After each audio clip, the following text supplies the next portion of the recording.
hard, too hard to get that success, which is why I think he got gas. And I was agreeing with the other guy that like part of Porter's demise was that it was his gas tank, and it was because of how hard he had to work to get that success. It's like, yeah, that's all I was saying. I was just basically showing how great Crawford is. Sean Porter is one of the best gas tanks in boxing. One of the best. You can't tell me that dude isn't a monster at the gas tank. But Bud is so dangerous and so smart. You have to be on your P's and Q's in it. That Porter had to work hard with his offense, his defense, his awareness, his foot, everything. Because Bud is very clutch, man. He's clutch. Most of it, the work he had to do was close the distance without working his jab, which is why it's not going to be the same with Spence Well, because they just well, have actually, different styles of fights. well, Porter actually was touching Bud very good with the jab a couple times. Bud would try to counter him with that hook. I didn't say that he And didn't use the jab at all. I'm saying that their jabs are very different.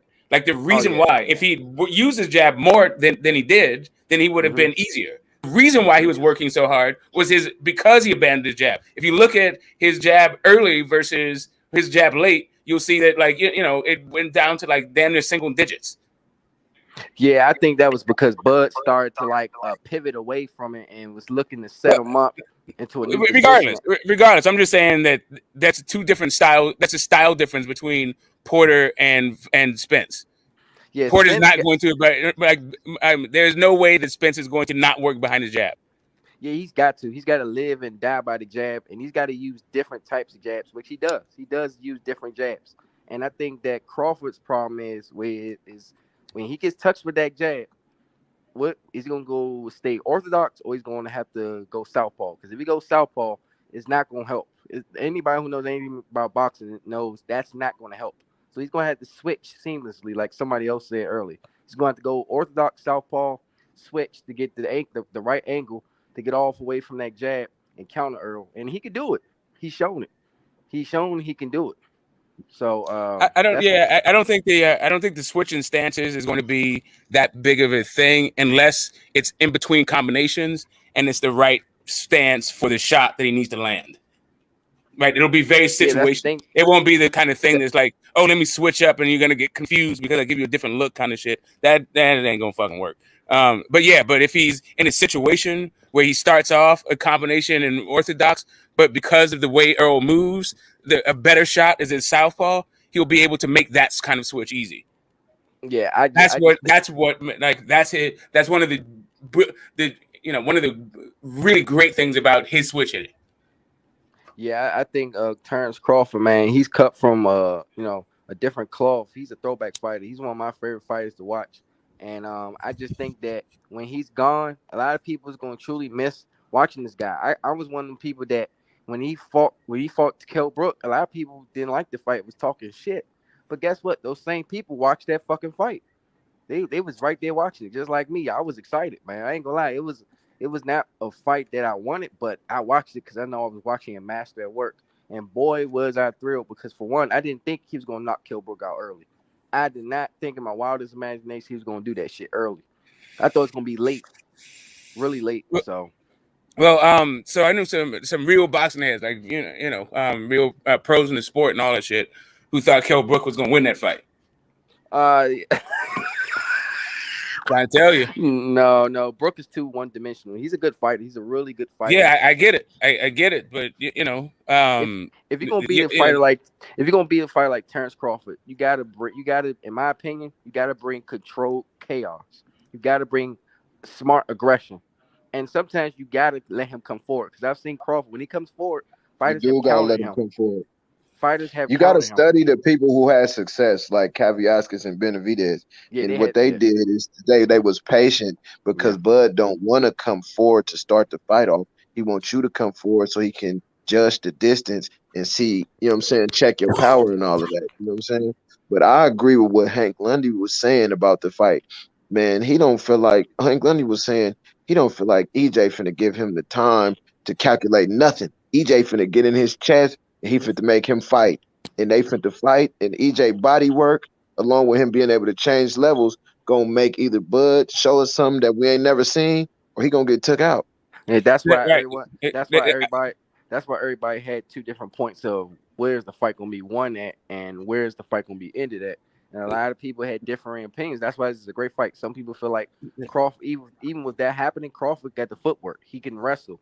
He can clinch. He can smother That Earl. wrestling He shit can ain't stop it. finna do nothing. You want me to tell you? Yeah, Let me tell you why that wrestling shit this ain't finna do the nothing, bro. idea that all of a sudden like Terrence Crawford is a better inside fighter than Errol Spence is No. Right.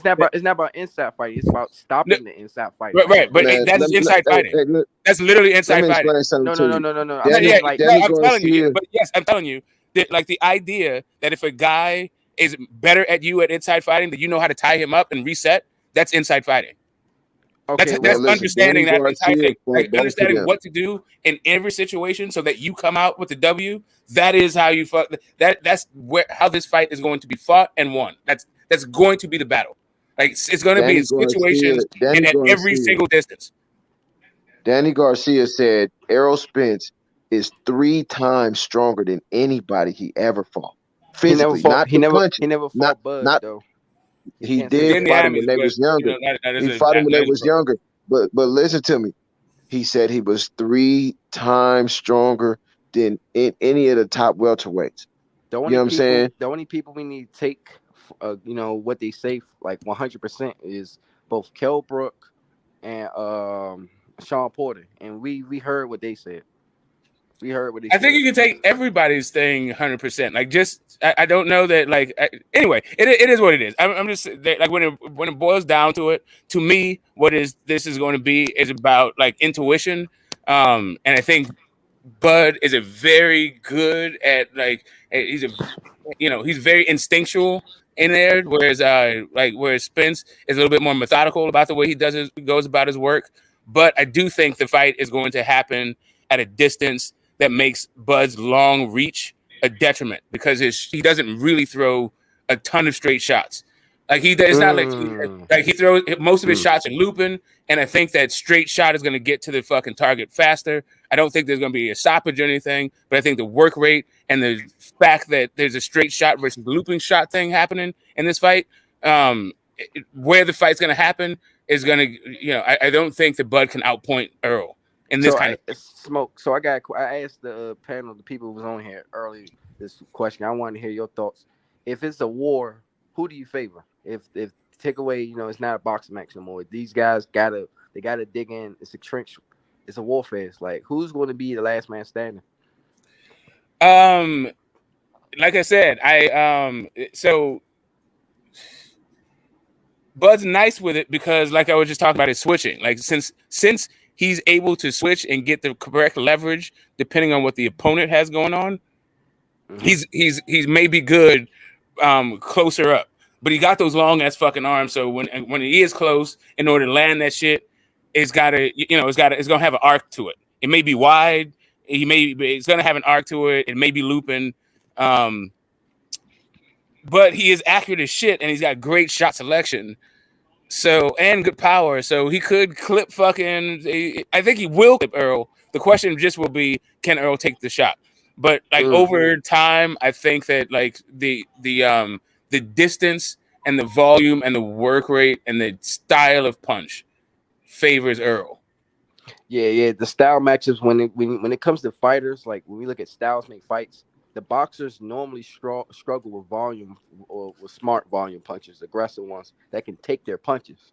We've seen fights where a boxer fights guys who know how to cut off the ring and they can take a good shot, but they know how to just get that volume off and they outwork the boxer. We've seen all the fights on all types of levels, and at times the person who throws more punches and is smart and can take a good shot, they end up winning. But of course, then there are times the boxer with the more tools outboxes them or catches them with a shot they don't see and knocks them out, or just drops them enough times where they win a unanimous decision. So this, Jim, this is why we love this fight because it can happen. Anything can happen. It could be it could be a draw for all we know. It could be one of the greatest fights we ever witnessed and be a draw. So we don't know. Yeah, to me, it's about there's a shot you don't see. That's part of it. But we've seen the shot that you don't even see with your back turn landing this dude a straight fucking 1-2, and forget being knocked out. The dude didn't even fucking drop. I mean, the ropes held him up. I would say that. But yeah, I mean, yeah, there's shots that you see that knock you out. There's shots that you don't see that knock you out. But I think more than whether you see it or you don't see it is that you intuit whether or not it's happening. I think I don't know, man. Both of them can stop each other. Terrence is too goddamn good at finding the correct shot to like count him out on some. He's not going to be able to do it to Errol Spence. Errol Spence is not some like defensive wizard. He's a really good defensive guy for a pressure fight, especially for a pressure fighter. But it's not like he's fucking rigging down there, no guard and that shit and all this dumb. Like I think even like Boots really has a better defense. Hey, Smoke. Let me ask you this. Yeah, go ahead. I got a weird feeling. Now this, I know a lot of people gonna disagree with this, but I have a gut feeling. Damn, I know y'all gonna disagree with this, but I want to know what you think because I think we looking at it kind of the same. I have a weird feeling that this fight finna look like the Lamont Peterson fight. Oh, that's pretty bold, man. I like it though. I like the Smoke, what you huevos, think, man. bro?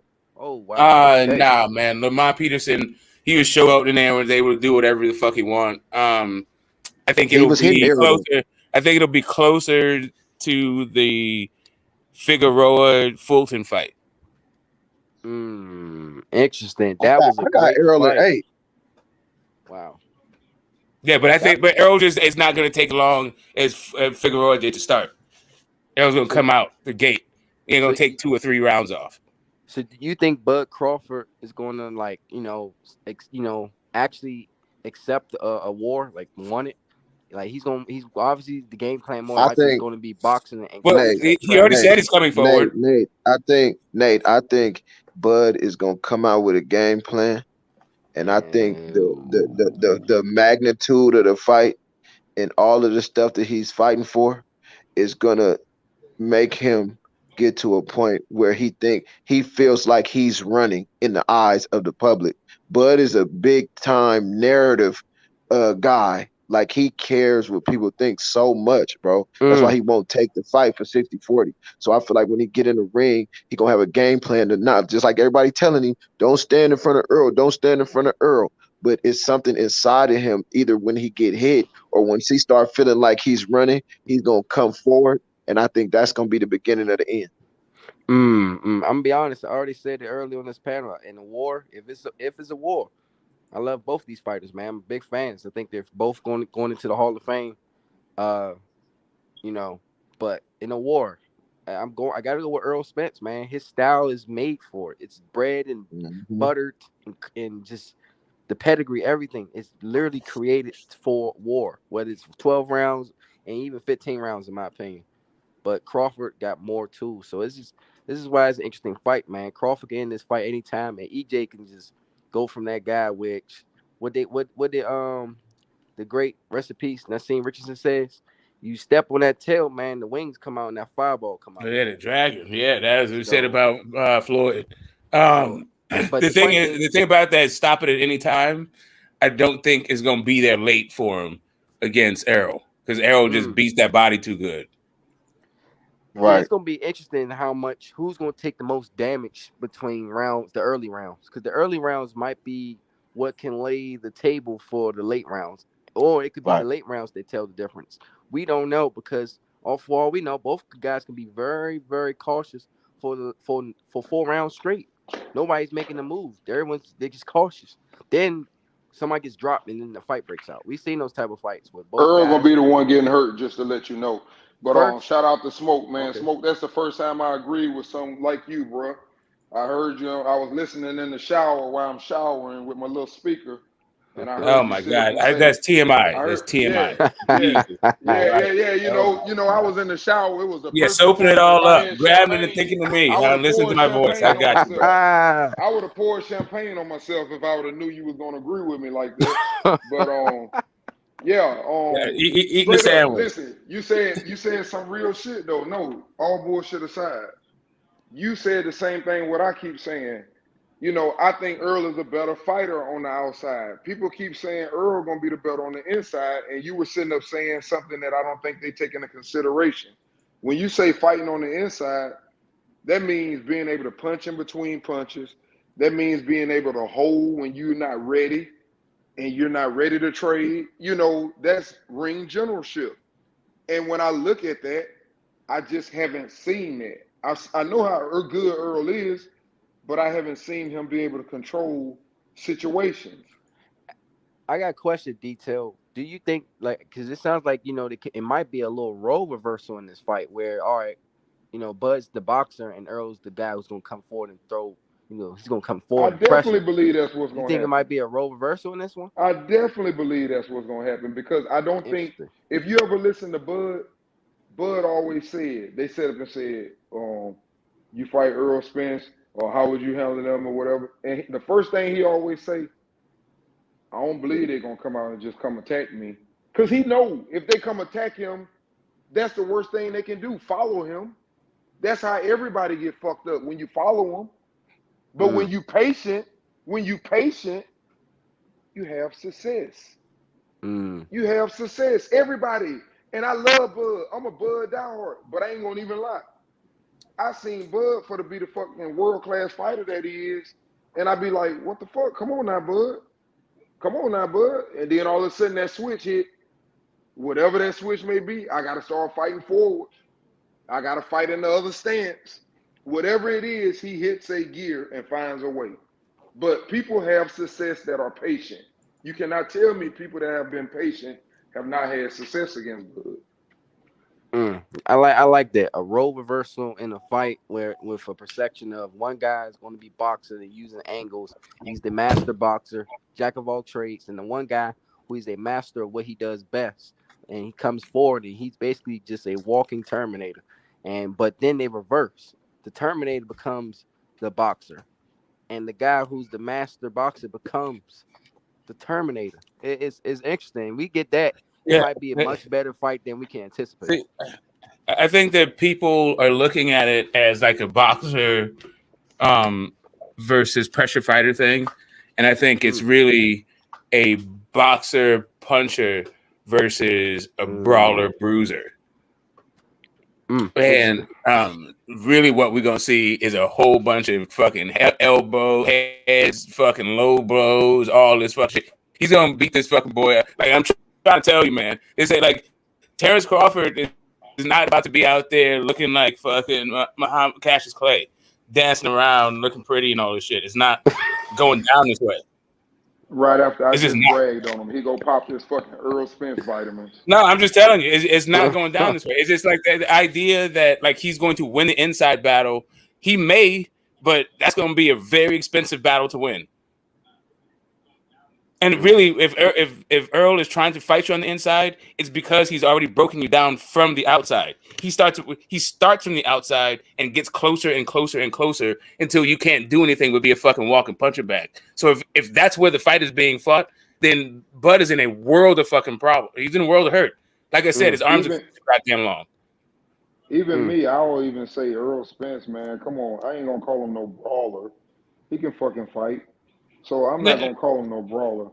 He a good, he's a good. I think we underestimating the best thing that Earl got is Earl is pretty athletic, and I think we underestimating how athletic he is, and ability to be able to jab and step back. And if he can stay patient, but I just don't believe Earl want to win no fight like that.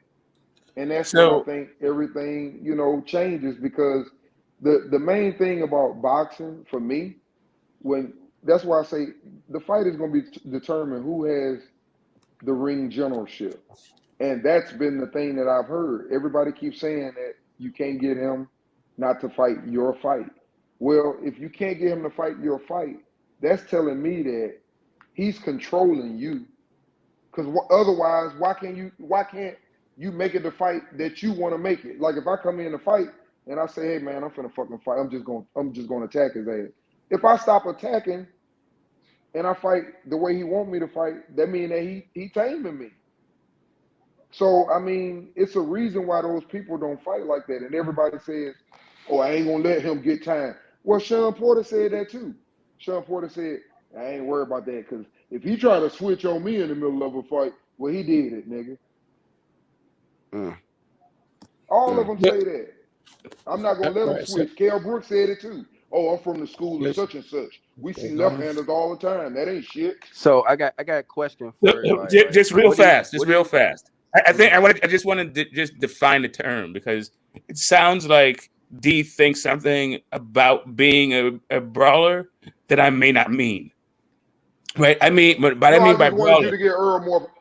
I got what you want, but regardless of what you want, I think that you went out there saying that he's not a brawler, and all I mean by that is Earl Spence is trying to he wants to have exchanges with the guy. He's not just trying to counterpunch. He's not trying to grab and hold or dance away. He is trying to get in there and have exchanges. That's what he wants. That's his bread and butter. He's lived for the fucking fire. He wants to brawl. Would you consider Earl a technician in any case? Yeah, I think he can box. It's not like he can't box. The dude's an Olympian. That's He what I'm went all the way to saying. He can semifinals. box. Like, yeah, Earl can box. I'm just saying that he's a brawl. Like, it's like He's saying Nonito that's what he Donaire. want to do. Nonito Donaire can box. He's a brawler. Okay, I get what you say. You calling him? Okay, I get what both y'all say. You That's consider his him, bread and butter, basically what he's saying, and I yeah. agree with that. Because when it get down to the end of it, that's what he gonna fucking turn to. I got to take this Exactly, motherfucker exactly what I'm hard. saying. Exactly So what. when I we Exactly. like I so like when the we I like the counter call. this nigga, Go ahead. what you gonna say, Smoke? Because this is what you just said. Oh, we gonna beat the shit out that boy. All right. So when he countered this dumbass nigga all night, what you gonna say? Oh wait, Please Well, let wait. me know what you Oh gonna wait, say. well, wait, wait, wait, wait, wait, you wait. got into to Let's not answer be your question. disrespectful. You're talking about exactly what I'm saying is going to lead to a fight. A counterpuncher wants to land the last shot. If a guy is outworking you and is eating your shots, and going to continue to throw punches, that means you're going to continue to throw punches because you're trying to get the last lick. All I'm saying to you is, like, if this kind of exchange happens, you want it to be at the end of fucking Terrence Crawford's punch, not fucking from the inside, not from mid range, none of that shit. Bro, your boy is not accurate like Crawford, so he can throw 100 punches all he want. Right. What So make you think he's not accurate? right. So no, he's correct. I think Rodney Bud is way more accurate. But if they are both landing the I mean, same do amount of numbers shots, lie? I just so want to What know, do make no, y'all numbers think lie? that Errol if- land way more punches than him around? Do the no, numbers lie? but here's the thing: if they both land the same amount of That's punches, true. but Earl throws 3 times as much, it's going to be hard for the judges to give rounds to Bud. That's why I'm having Earl actually win, not because I think they're really kind of evenly matched when it comes to like punches landed and all that shit. It's just that I Bud don't doesn't think throw as Bud. many I punches. No, don't they think not. Spence No, they're gonna not. outpunch him like that though. I'm But not I agree saying with that. punches What you landed, said. If he Smoke. out, I'm saying accuracy. I'm not saying who landed the I most know he's punches. accurate. I'm saying accuracy. Yes, Bud I is know. way more accurate than your boy Earl Spence, and you know that. I got you. I got exactly what you're saying, and I I agree with agree what with you're what he saying. said though. I do Yeah, agree with I'm what he agreeing with what said. you're If saying. he throw, I'm saying no, it's I'm going to talking be about about you. the same. I'm talking about you right now. If he Yeah. throw a lot of punches, if he throw more punches, like he said, even though they land the same amount, it's gonna be hard to give a round to Bud. I'm with him 100% on Yes, Okay, that. it but is. I I just agree think, with for that, example, Smoke. that I agree with that. okay, but I think he won't throw that many though more. I okay, don't think Earl is going to throw because Earl is going to be more of a boxer that night. Like I said, you but can't. I mean, you can do that shit against the dudes that hey man, this motherfucker been broken. Man, Earl ain't been broken. Bud can't just go out there and just step on the pedal and say, I'm getting that nigga out there. Same thing with Earl. Earl can't just go out there thinking, oh, I'm getting him up out of there. You done already went the distance with Sean Porter. You so done I got already damn near went the distance with Kell Brook. You done almost you went with Mikey Garcia. Come on, man. They can't go in there thinking like that. That's the same thing I said That's about true. T.O. That's what's wrong with T.O. I You agree with can't go that, in there D. thinking you stopping nobody, man. You're going to have to fight a fucking chess match. Right. You got to be conditioned You go in mentally there and and pull your physically fucking to go guts the out with whole that fight. nigga you want to. And the same thing for Crawford. Pull your guts out there in the first 4 rounds you want to. See what the fucking happened on that back end. Yo, Smoke. I just don't see them 80 punches landing accurate. I just don't see it. I just don't see it. You Yeah, niggas, nobody will. Nobody will. It you won't be niggas are that. It won't swearing be up that. and down 80 punches So is here's gonna the work. thing. So here's the thing. They're going to be all over the place, right? So some of them going to be scoring blows. Some are going to be low. Some will be on the hips. Some going to be on the arms. The point is he's going to be outworked. But some of those things are going to also be clean. Meanwhile, Terrence Crawford will be more accurate. His shots will be clean as shit, but there will be far fewer of them. So at the end of the day, it's going to be hard to discern. It's going to be hard to discern who landed the more clean shots. But what we will get the impression of who did the most work. Smoke. Bro. So you mean to tell me Errol is around here missing shots to the body? Errol, you can move your head. fellas, You cannot move your body, fellas, my brother. my shit. Hold on, hey fellas, my shit got static. I can't hear. It's it's about to be in my night. I enjoy being on this panel with y'all talking about probably we'll go down this era's best fight between these two warriors, two future Hall of Famers. They're both great fighters. I hope y'all have a very respectful conversation because both of you guys, when they do fight, laying it all on the line. And it's great to talk to y'all about this fight and breaking it down. And I will be listening in the future and coming on. So shout out to all you gentlemen. Hey, peace out, Nate, man. That's Appreciate you. yeah, Have a blessed one. your audio is messing up. All right. Shit. Okay. And that'll have a spiff to make me choke. Smoke. That's all I'm saying. Smoke. You know, I want to see a great fight, but the way you see the outcome, I just don't see 80 punches working against this man. It hasn't worked yet. Why should I believe you niggas that Earl Spence throwing 80 punches is going to work when previous opponents has tried that shit and it hasn't worked? Who tried that? Yeah. Hold on. Who tried that? Let's see. Sean Porter, Felix Diaz. Hell no. No, they didn't throw 80 punches. They didn't throw 80 punches, bro. Okay. Nah, bro. Okay. And not only that, like You say so. here's a real difference between those guys, right? It's the attack. It's the body attack. It's the sustained Right. That's and what I'm dedicated saying. body attack. What that Smoke, does I told to you Crawford is a better body puncher. What that so happens. you can diss me with this body punch. What that does to you later in fights. Like, so I've seen what bigger guys, like taller guys, rangier guys, have like, but taking a minute to figure those guys out, like the size meaning something. But none of those guys were body punchers like fucking Earl Spence, and also none of them were like real fucking nasty, like I said, bruisers like Earl Spence, like Terrence. Like a whole, I heard, I was listening to the panel, like, Taco was talking about how he's a real dude, how he's from the street and all that stuff. Like, if you hit Bud on the hip, you hit Bud on the hips and low and fucking and headbutt all that shit, like, Bud is gonna start fighting. I'm just sorry. Like, I don't see a world. Bud is already saying that he's coming forward to begin with. That's what he said. That's his pre-fight approach to this one. So, and Smoke, once do you you start think that's getting hit, wrong? Do you think that's wrong, Smoke? I'm just trying to tell you that it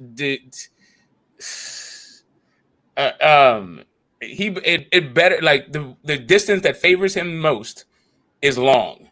You don't want to get into no fucking Hagler Hearn situation where it's all of a sudden mid range or close range and you're trying to fight him with them long ass fucking limbs.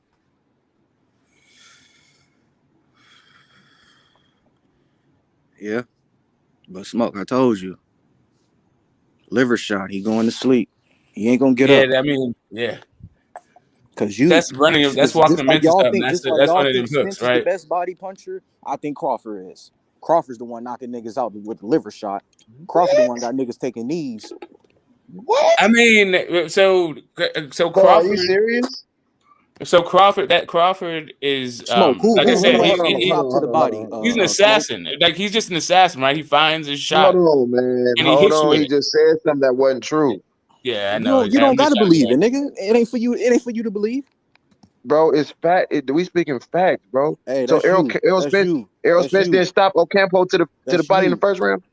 That's you. Answer my question. That's you, man. I'm not even trying to be disrespectful, bro. I'm asking you a question. I'm not being disrespectful either. I don't give a fuck. I know. I'm just trying to have dialogue with you though. Hey, Smoke. Your boy. Oh, you ain't trying to talk to nobody with Smoke. All right, it's all good, bro. I ain't talking to no Earl sexual nigga. What? You said Crawford gonna get knocked out in 8 rounds. That's a definition of an Earl sexual. I said he gonna get stopped. I didn't say knocked out. I said he gonna get stopped. Like, come on, bro. Hey, Smoke, what my prediction always been? At least going 10 rounds. Have I always been saying that? This nigga said 8 rounds. We can have a difference in opinion. 8 we can have a difference in opinion. 8 rounds. So Danny Garcia can go 12.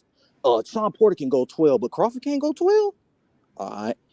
Just keep the same energy. I energy. can have my own opinion, bro. Keep the same energy. My opinion serves like this. At the end of the day, hey, brother, Crawford gonna let his hands go. When this fight happened that same night. Just please be back on the panel. Crawford gonna let his hands go. And it's easier to stop somebody when they actually fighting you back. A lot of the people that Errol didn't stop wasn't fighting back after a while.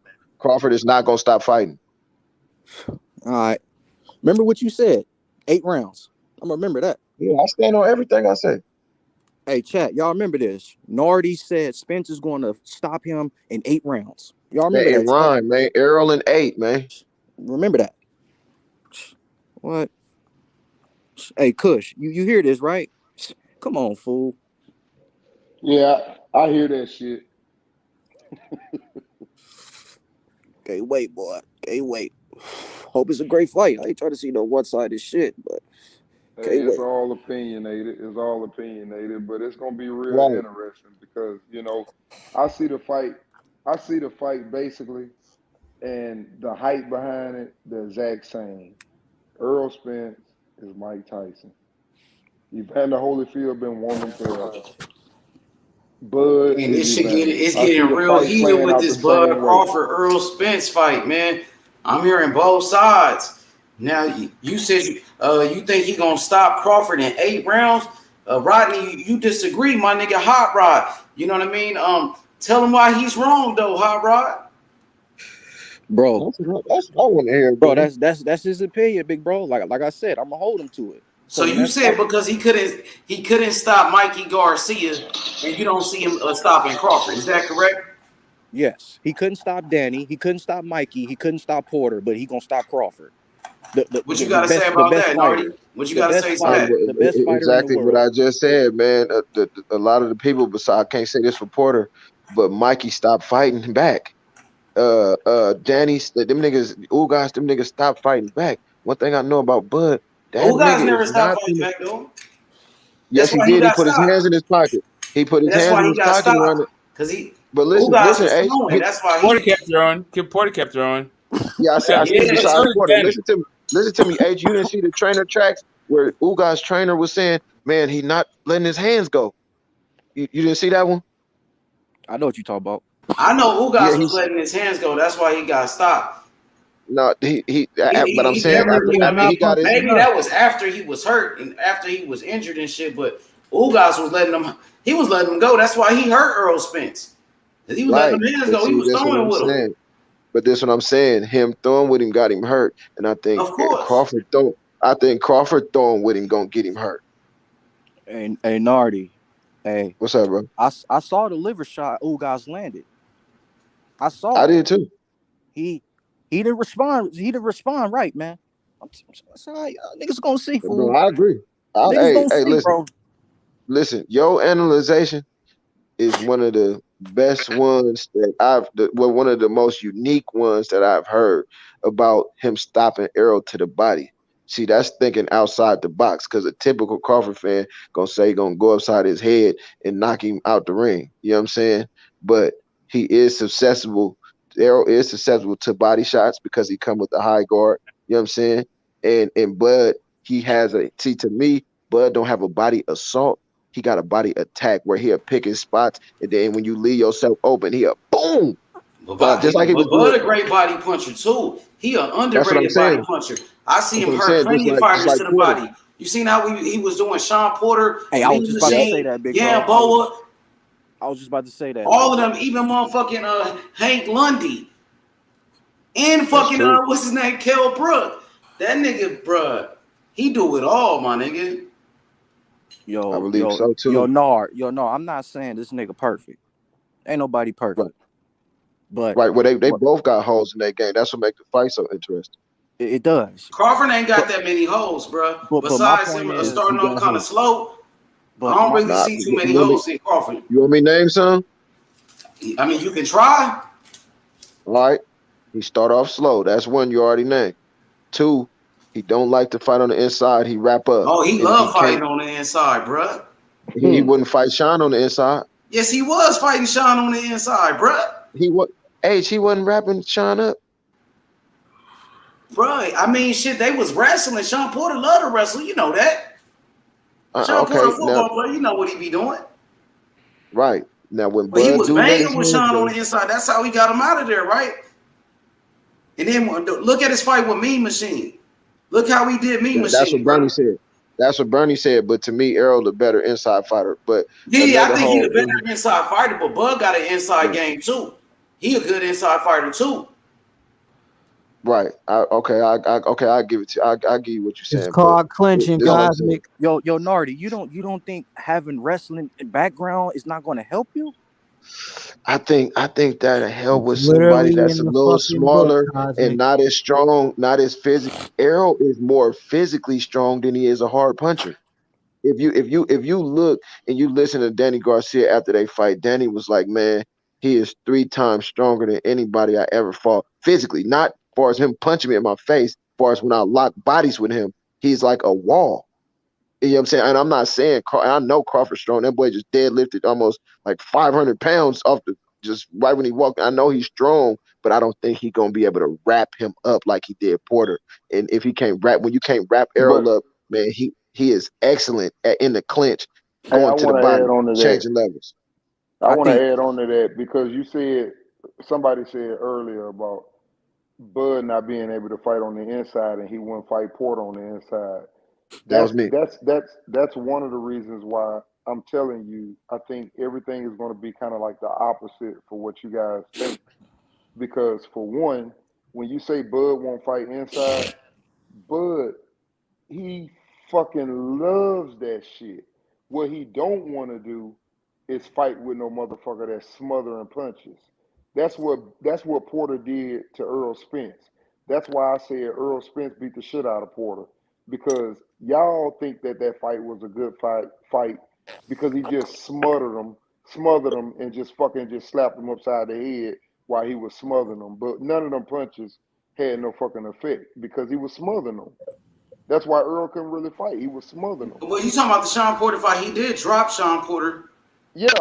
But what I'm saying is that's why Sean Porter kept smothering him because if he would have stayed his ass on the outside, he would have got knocked out. And he tried to do the same thing to Bud.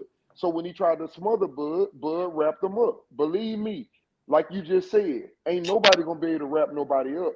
You only can wrap somebody up just like the video game, goddammit, unless you close enough. You smothering the punches, they can grab you. But if your ass jabbing, you'll just be reaching and getting your ass plugged. So obviously, if he grabbed him, that's because he was smothering the punches. He didn't want to be on the end of them goddamn punches. That's why he smothered Earl Spence and Terrence Crawford. The difference was Terrence Crawford grabbed his ass and reset him every time. Yeah, that's what he was doing. That's what I was saying. He was doing.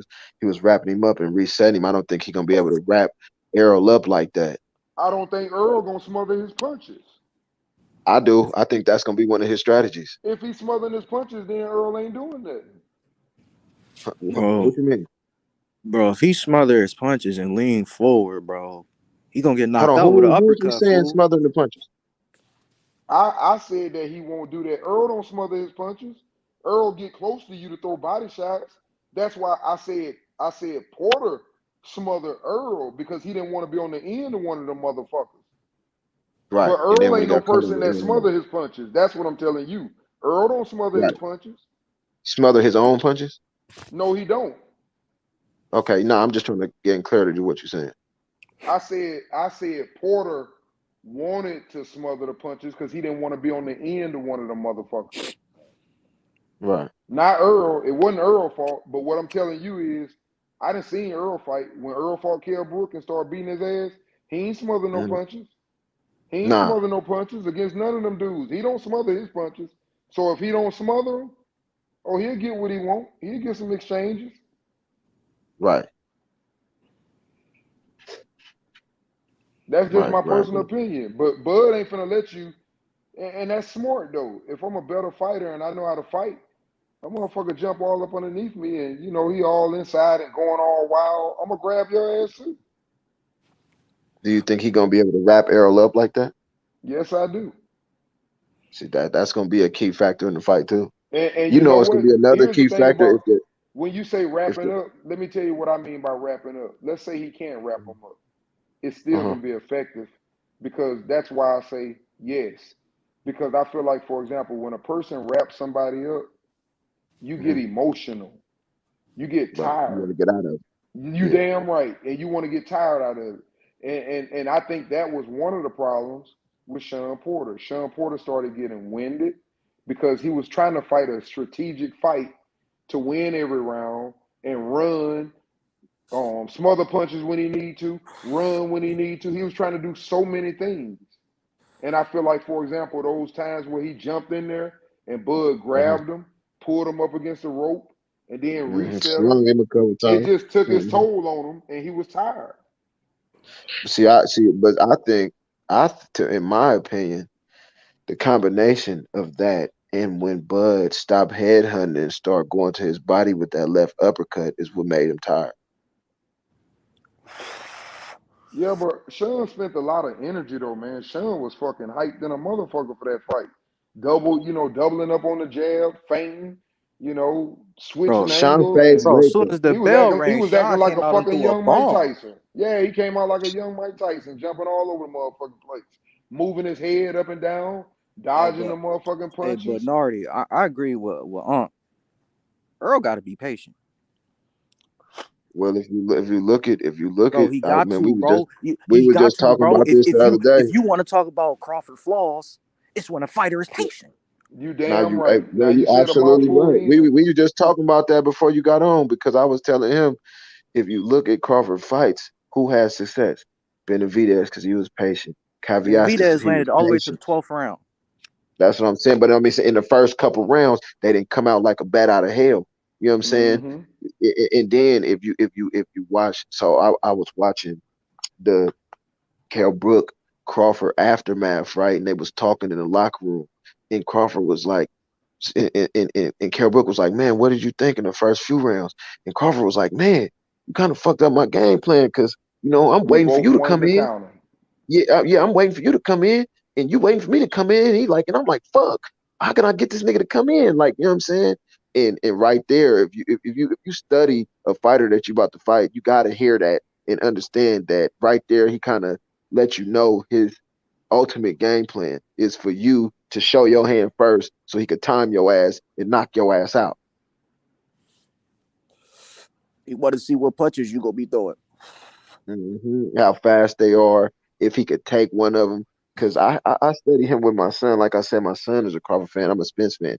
And one thing he like a snake, like a fucking cobra or something. Like he got different variations of ways to lure you into a big boom. You know what I'm saying? Sometimes if he know you can't knock him out, he'll let you hit him and get comfortable. You know what I'm saying? Sometimes he'll time you. He'll catch your jab. He'll let you come 1-2 a couple times and catch you coming in. Sometimes he'll walk a motherfucker down. It's different things that he do. You know what I'm saying? That's why I like talking the fight more with Crawford fans who elaborate rather than a Spence fan who think a nigga just gonna mollywop him. Even though I think he gonna mollywop him, I just like to hear the other side. And you know what I'm saying? Because I get enlightened. Like I've been talking to D for about an hour, for about an hour, bro. He been bringing shit to the light. You know what I'm saying? Nothing that made me change my mind, but I just enjoy the dialogue, man. Nah, we having good, respectful conversation, man. I enjoy the same thing, hearing, everybody on Earl Spence side. I just think Earl gonna surprise y'all. Earl better on the outside, but the thing is, do I think he'll stay out there the whole night? I don't know. That'll be interesting. Because, even when he did it against Mikey Garcia, it was like, yeah, I can do this shit all night. But then he said, you know what? Fuck it. Let me beat up on him a little bit. But on the Mhm. outside, he's a tough go, man.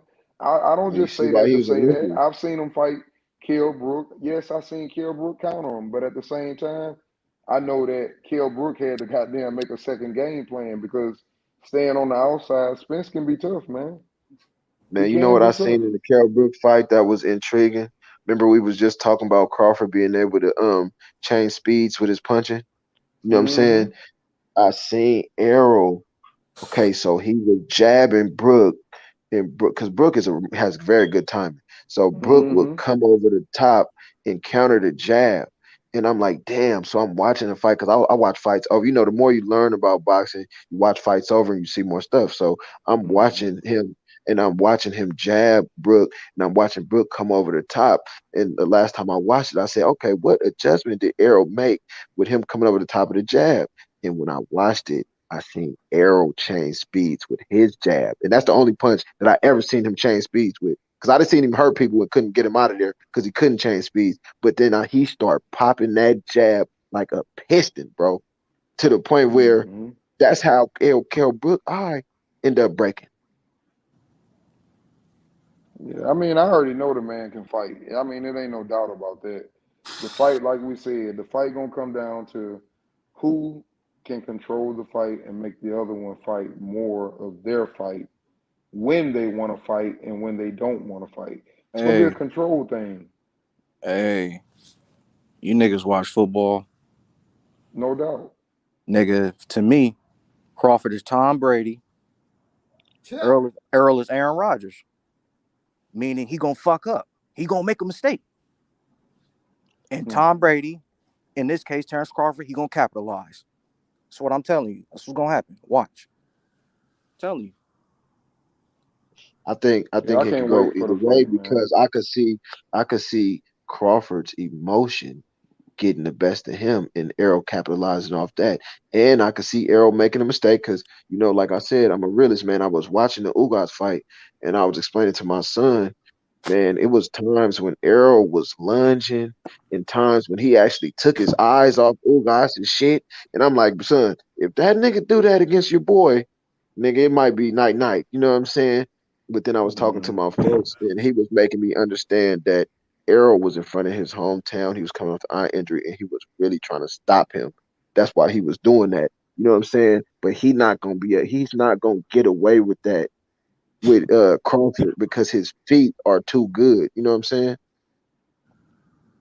Yeah, But it's I certain just things think that's Crawford one ain't gonna get thing. away with it too. That's one thing that bothers me about everybody when we talk about the fight. The only thing I really, really disagree with everybody that I talk to is about the body punching on either one of them. I don't think these fighters gonna allow nobody to just whack their body the whole motherfucking fight. They too skilled of fighters. If it was that easy, all them fighters would have been. I mean, Devin Haney, all these dudes, they would be going to their body. Everybody would be getting their body snatched if you can get to it. It's a reason you can't get to their body. They're not gonna allow you to get to their body. Like I said, man, you go in there, I agree, somebody gonna grab, they gonna do whatever the fuck Niggas be they saying gotta go to do, but Fury they are body. not. You can't. Yeah, I mean, but think about it. I ain't just saying these two dudes. I'm talking about in general. Think about all your championship fights. Who the fuck let a motherfucker swing 15 punches to his body consecutive? Nobody. That's the whole What point of fucking top notch it. fighter? Who's I mean, standing in the nobody middle does of the that. fucking Period. ring? That's what I'm saying. They've been in there with top notch fighters. They like at a Neither certain one of point them you have gonna to give allow it up that. to a guy's body attack. Like if you're doing that against top notch fighters, it's probably because you know how to get to their body. Yeah, but I mean, that was one thing people didn't like to do on Floyd. They didn't go to his body because they got counted. I But mean, see, Errol I luck mean, they still behind went his to the body. gym, It's just that it so it's wasn't kind of enough. hard to Like stop Floyd him from did getting a to his bunch of body. things. Like Floyd, again, like it'll be situational. Like this will come down to moments. And like I said, to me, this whole fucking fight boils down to whether or not You Errol right. can take Buzz You power. right, Smoke. If You Errol can take Buzz absolutely power, right, this Smoke. is It's over. gonna come down to moments, I Smoke. think it's the You opposite. right. If Bud can take Spence power, I mean, I'm I think it's who assuming gonna be more durable. I'm assuming that he can. Like I'm saying, if Mikey Garcia can and Danny Garcia can, like why wouldn't Bud be able to? I'm assuming that Bud can. We just don't. But Bud is the one who's been knocking people out. I know Spence can take his power. What I don't know is can And he Spence take take the one a that he don't shot see that he don't coming, bro. exactly. I ain't worried about him taking the shots. He gonna eat them fucking shots up. It's the motherfucker that he don't see. How will he react when he just sitting there, for example, in a fight and he's swinging and he get ready to throw his right hard as he can. As soon as he throw his right, his fucking ear get hit. And like where the fuck that came from? That's the shit that's gonna be the determiner. I'm not worried Hey, about Spence fucking going nowhere if Bud swing and he see the punch coming. Unless some, you know, some other things like I heard people saying about his eye and all that bullshit. If his eye get yeah, I messed don't up, think that's yes, gonna come but I to don't see him fucking going down from no punch. He see. man. Them niggas so cold, bro. That I even noticed something about both of them. Both of them have a cheating tactic that they use to their advantage. Arrow will hit you in the nuts on purpose, and Bud will hit you behind the ear on purpose. You know what I'm saying? If you watch that 2-3 out of the southpaw position, if you go watch the Kaviaskis fight, bruh, he hit that man behind his ear so many times. That's how he turned the tide of the fight. Knocked that boy equilibrium smooth the fuck out the ring, bruh. And both of those punches are Some pretty illegal. good strategy. You watch Arrow against Sean, and my partner was explaining this to me. So he was saying, when you go to somebody's body, you know what I'm saying, and you hitting them in the hips, you hitting them in their flanks, you hitting them in the belly button, and then you hit him in the balls, you know what your balls do when they get hit. It vibrates through your whole stomach. You know what I'm saying? So I can see, I don't know this for sure, but I can see that weakening somebody's body. You know them low blows. I could see that weakening somebody's body and making their body more susceptible to being hurt. You know what I'm saying? Yeah, and I'm telling you, he's not going to be hit. He's going to be hitting you from the hip, the balls, the fucking belly, the navel, the chest. Like it's not just going to be low. It's that entire region. He's going to work that shit. I'm trying to tell you, like these late knockouts. Like what I was. Like, where D and I agree, where there's some level of like overlap, right? About his outside fighting, is he has success from the outside. He's Hold pretty on, hold good. that thought. Let me get my champagne. Hold on. Okay, right, like, he's good. He's good at the outside, but what he does from the outside is work the body. He throws punishing fucking shots from the outside to the body, and then he uses that. He invests in that body work. That's where he anchors his whole fucking offense, and he just slowly closes the gap until he just starts beating you the fuck up about your head and fucking body. Like so. Anyway, point being. The idea that Bud is going to have power late, I think, is a little bit wishful thinking because Errol is going to be attacking his body from every range, from long range, from mid range, and up close. That'd be interesting because I don't think a fighter, can just fight a fight, just really concentrated on the body the whole fucking fight. You're gonna have Well, to, he changed levels though. yeah, exactly. He does, and Earl can do that too. Earl changes levels, but I'm just saying, in most of Earl's fights, it seems to me that he seems to that's his thing. Put it like that, kind of like what Smoke said. He likes to brawl. Well, he likes to go to the body too. But That's see, let part me of the tell you this brawling. though. Let me tell you That's this part of the though. brawling, and I just don't think But that's see, something that you can do on. And I ain't just saying Bud. I wouldn't give a fuck who he was fighting. Even if he fought that's a Devin trap. Haney, I think he would have to fucking knock Devin Haney out and catch him. But I can promise you, Devin gonna be jumping all on that motherfucker, hugging him and everything else. I'll be on him like a little baby, and then But see that. splitting or whatever. Maybe you can get the best. The best thing you got an opportunity of doing is getting a penalty. Getting a point taken for holding. Hold But it. I ain't finna let you hit my body. I'm sorry. You come in here, But you see that fucking close, that's we the gonna thing grab you. that make Arrow so dangerous though. This is what I've been trying to explain to y'all. We know he a body snatcher, right? But so how is he breaking eyes? Because he uses the body. So Arrow's game plan breaks down to this. He comes out, he invests in the tank, and he goes to your body, and eventually his game plan is for you to drop your defense for him to come up top with the power. Can we agree on that? Then now Yeah, during the yeah. fight, I mean, I if know you pay exactly what you were attention, saying. Even before you said that, he goes down to the body right. and he gets you to put your hands down, hopefully, Now and then another he thing goes he back up does top. excellent, another thing that he does excellent, probably almost better than anybody I've seen, is mix up his levels. Like so when he throwing his combinations, while other people will throw a 2-3 and an uppercut to the head, he'll throw a left straight, a right hook to the body, a left hook to the body, and then a right hook to the head. You know what I'm saying? He changes levels. And what that do is it keep him off guard for where it's coming from next. If you watch the Ugas fight, man, he was hitting him everywhere. Shoulders, neck, sternum, flanks, jaw, nose, just everywhere. You know what I'm saying? That's what make it hard to fight him. See, that people don't see it as flashy, but really he kind of like an octopus too, just like Bud. Bud is more of a snake type octopus. Arrow is hitting you with both hands, and he hit hard, boy. He's smacking. That's what I was. That's what I was saying. Is what would be like Figueroa. I think it'll be more like Figueroa Fulton, where Fulton is doing his work and he's doing a bunch of clean work, not throwing as many shots. But Brandon Figueroa is swarming him, making him uncomfortable, hitting him in all kinds of weird ass fucking places. I see it going just like Mike Tyson, Evander Holyfield. Mike Tyson got all the hype behind him. He's the power man like Earl Spence. Evander Holyfield is the slicker Figured him boxer, out. the great counter puncher. Mhm. and he's willing to get in there and bang with you.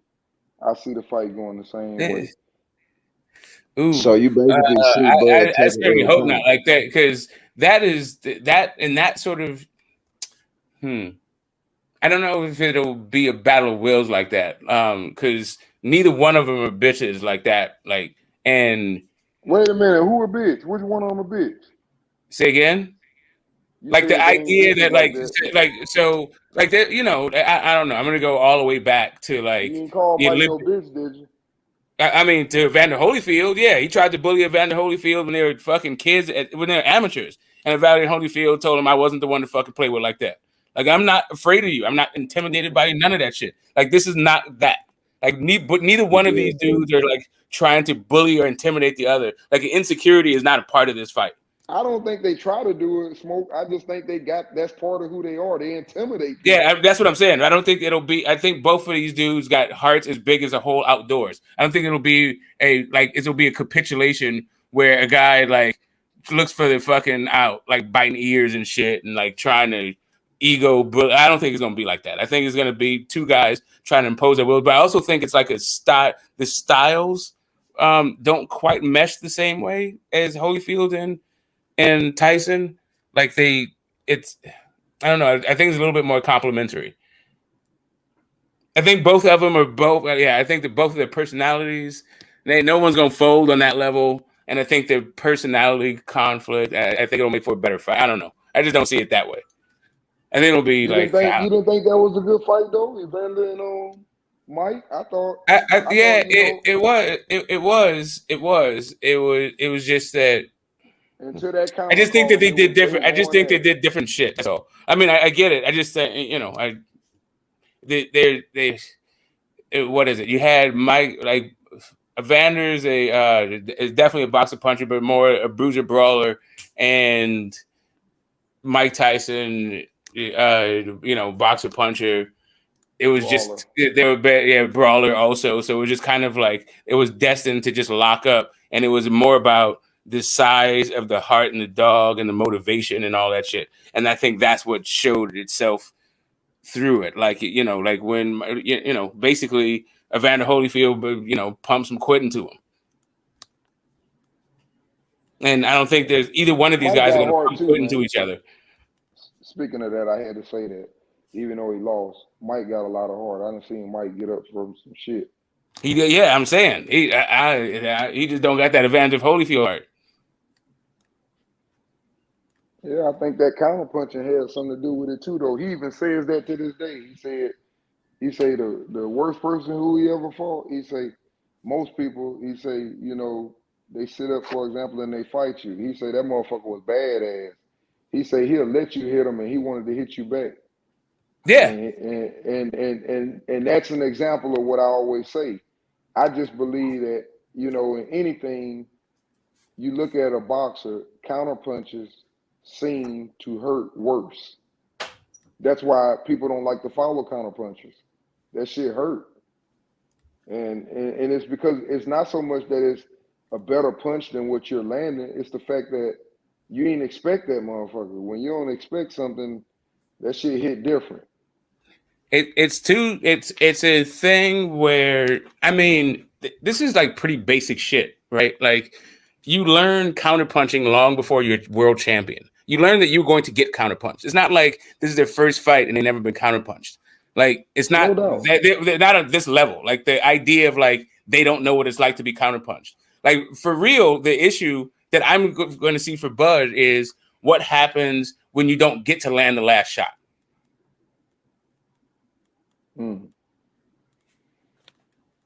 I can't wait for the output. That's what's gonna be more, you know, the more I'll say this, look, the more intriguing thing for me is gonna be how many punches will Spence throw because I think it's gonna be more very, very down the line. I think they're gonna be, you know, filling each other out. You know, they both know each other, supposed to be real strong and got power.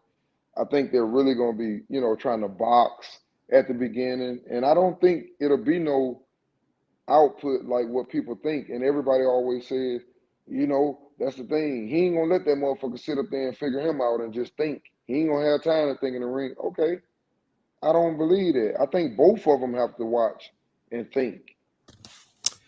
I think even if it was the case that he didn't have time, I think Bud is a better intuitive fighter.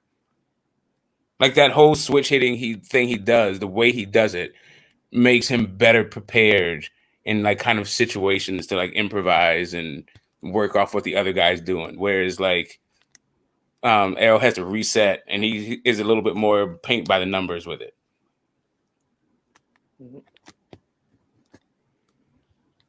Yeah, I can't wait, man. This fight is so fucking big.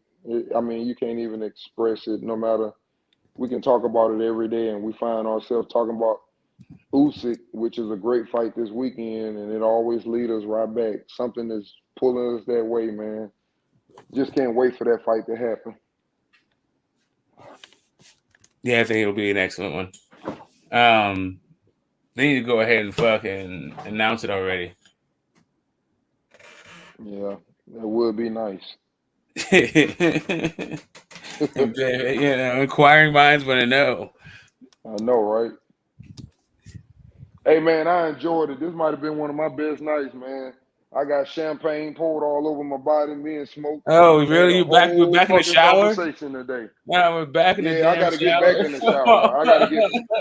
I got to get back in the damn shower. I poured champagne all over myself. That's just not normal for us to just be able to conversate like that. That's a new one there. That might have broke my record. And we agreed like twice or three times, I believe. Well, I mean, you can only fucking do this whole troll shit about fan bases for so long before it's like, it's not really what the fight is about. It's not what boxing's about. Like, it's the same fucking fan base. After the fight, we're supposed to kill. We got to go back to like liking fighters and shit. Like, come on, man. Nah, we did. I mean, we had, this was college night. We're gonna start calling this. What's this? Tuesday night is college night. We ain't have nobody going crazy talking over nobody.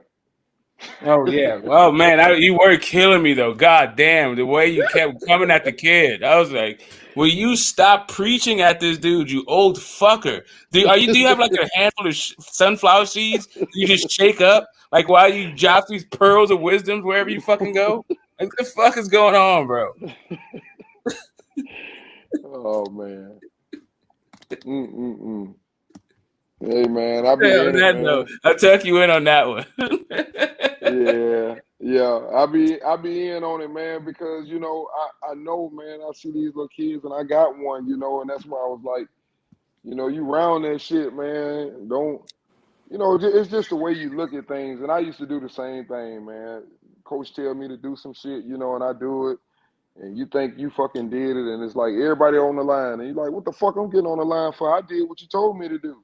Yep. But you start to understand things, man, and I just want to make sure that as a young person, it doesn't matter what it is. He got to understand that the competition is not the other person. If you can do something better than the time that they tell you to do it, then you got to do it as fast Yep. as you can do it, because you're trying to reach your peak. You can't reach your peak by judging with someone else that is not as athletic as you, and you know what I mean, man. You just got to learn to I push do know. yourself, I bro. knew exactly where you're coming from. It was just, he's a fucking kid. And then B, it's his first time on, and C, how many people fucking tell this dude what to fucking do all goddamn day long?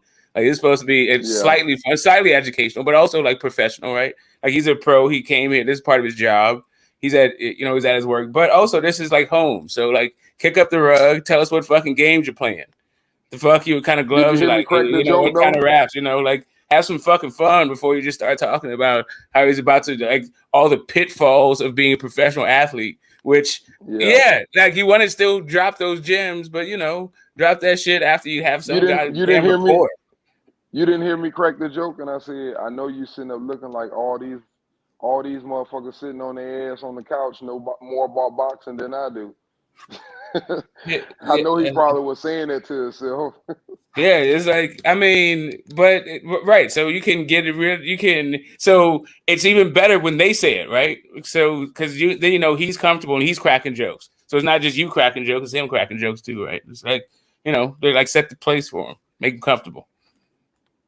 Yeah, he just seemed like a well. I like to see people like that, man. He seemed well schooled, well groomed, young man. Know what he want. Yeah, I Good like it. dude, man. I just want to see him successful. That's all.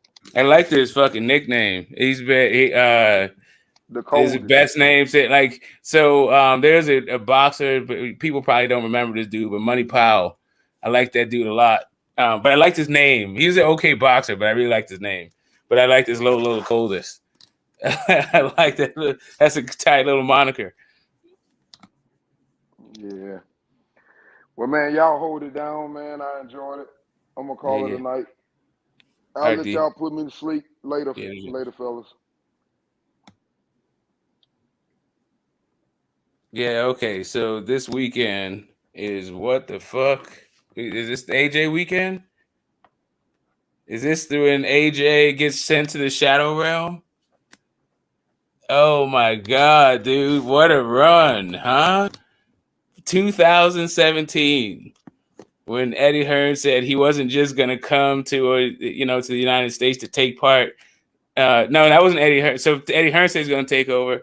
And then AJ said 2018 that he was not just gonna come to take part, he's gonna come to take over. And then what? How many times? Like, geez, what did it start? It started with a really weird stoppage with Charles Martin, right? Well, even before that fight, before we go to Charles Martin fight, let's go one more fight because it seemed to have aged well. Even though I think it's been a little bit overinflated, like actually a lot overinflated by a lot of like some fans from some places in the world. And that is the Dillian White AJ fight, right? So at that point, Dillian White was ranked nowhere, and it was a regional fight. It was for the vacant British title. I think AJ was ranked either 2 or 3 in the IBF or something like that. He was highly ranked in a few different sanctioning bodies, but Dillian White wasn't ranked fucking anywhere. I think he was ranked somewhere like somewhere around 100 or something in the world. It's kind of like, I don't know, depending on your ranking system. But point being, he knocked fucking Dillian White smooth the fuck out, and then he got in there with Charles Martin. That was his first championship fight. It was, I mean, I felt like it was the strangest stop in a championship fight I saw. But the fight that got Charles Martin the belt, if you ever watched that fight, that was also a really weird way to get the fucking belt in the first place. The guy got an ankle injury, like not even from a punch. He was like halfway across the ring. It was like no action happening. I don't know. Nobody was really winning the fight. Anyway, AJ got the stoppage. He got the belt. He defended against Dominic Brazil. Pretty good stoppage. He beat the hell out of Dominic Brazil. Not like, he didn't flatline him the way Wilder did, but it was a pretty good. It was one of the best knockouts he had. But the actual best knockout he had is Dillian White. Getting back to that shit. But before we get there, let's just traipse through the career of AJ on the eve of the biggest night of his biggest fight of his career. And that's actually saying something because the guy has had several biggest nights of his career for such a young guy and such a, having such a short career. But anyway, I digress. He got his belt. When is it? Was that 2016? I'd say 2016, 2017, one of those. No, yeah, I think it was 2016. And then he defended against Brazil in 2017. I think he got an Eric Molina in there also. I'm not quite sure. But he got the Vlad fight. And a lot of the UK thought that he was being rushed, that he was too early, throwing the kid to the fire too early. Vladimir Klitschko had been on the couch for a couple of years. The Fury the Fury shenanigans were in full swing. Fury beat him. They were supposed to have a rematch.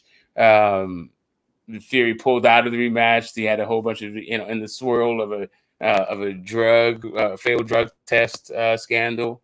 They even sold tickets to that fight, and they had to refund the tickets and all that shit. I don't know if people got their money back. Anyway, point being, Fast forward, there was a whole bunch of shenanigans. There was no belt. Like Vladimir Klitschko didn't have a belt because he lost all the belts. So in order to get 50-50, they had Vladimir Klitschko petition, and they got a belt on the line for that fight. So it was a unification, even though Vladimir Klitschko was not a champion. Very strange circumstance. Anyway, but that was AJ's first unification fight for the vacant WBA, and it was fight of the century. That was when I got my first like sort of look at AJ, and I was like, okay, yeah, I like this kid. He fought Carlos Takam after that. He was supposed to fight Luis Ortiz. That fight didn't happen. I'm not going to go through all that stuff. But yeah, he got the Joseph Parker fight. Pretty ugly fight, pretty uneventful. People booed. I think that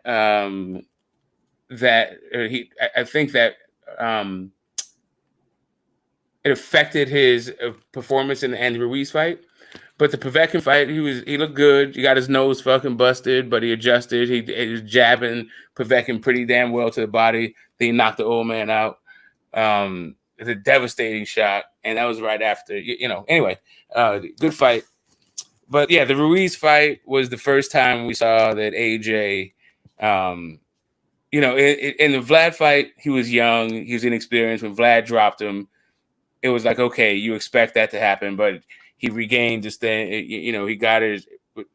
Vlad was old, couldn't get the young man out. The young man recovered, dropped Vlad. Good fight, man. Just a really good fight.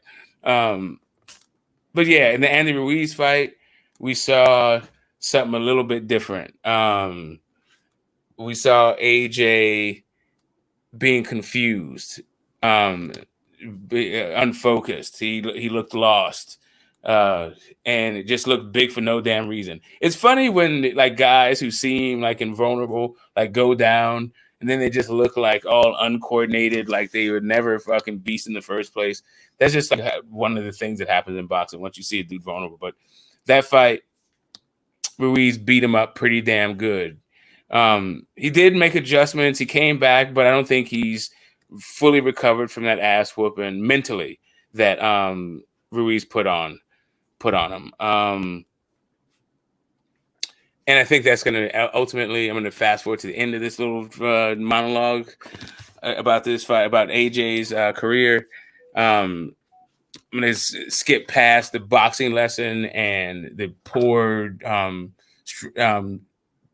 strategic planning from his corner, and just go.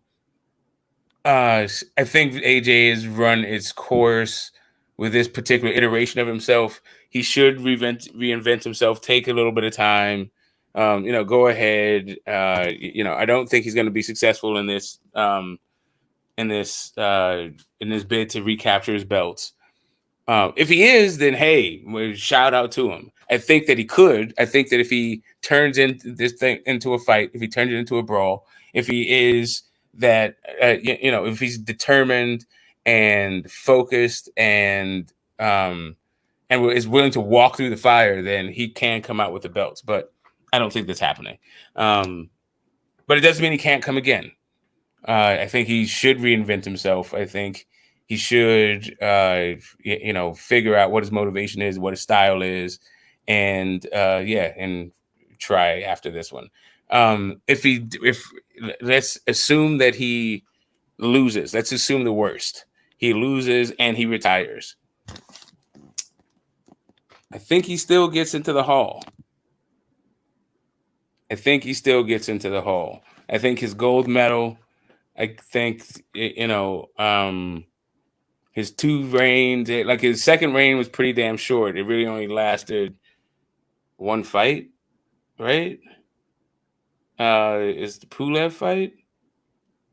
Am I missing anybody? Yeah, his second reign was pretty damn short. I don't know. He's right on the bubble, but I think he might squeeze in because it's hard to tell the story of 2017 through 2022, half a decade, 5 years. You can't really tell this story of the heavyweight division without AJ. since 2017. And he got a fight of the year. I think that fight was a fight of the year too. He got a gold medal fight of the year.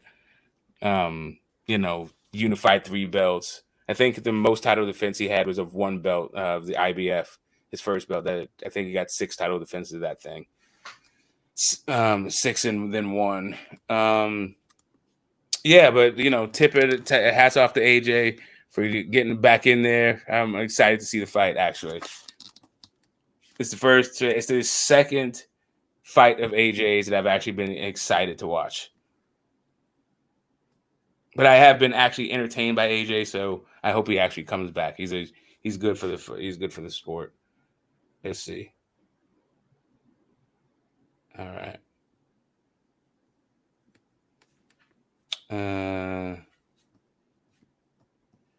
Let's see. Let me go to the chat. Let's chop it up. Yeah, that shit was like kind of weird.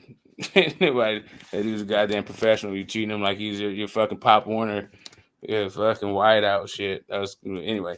You keep getting told what to do. We should ask him what did he want to do. Yeah, AJ was What a ticket price in Saudi Arabia? No idea.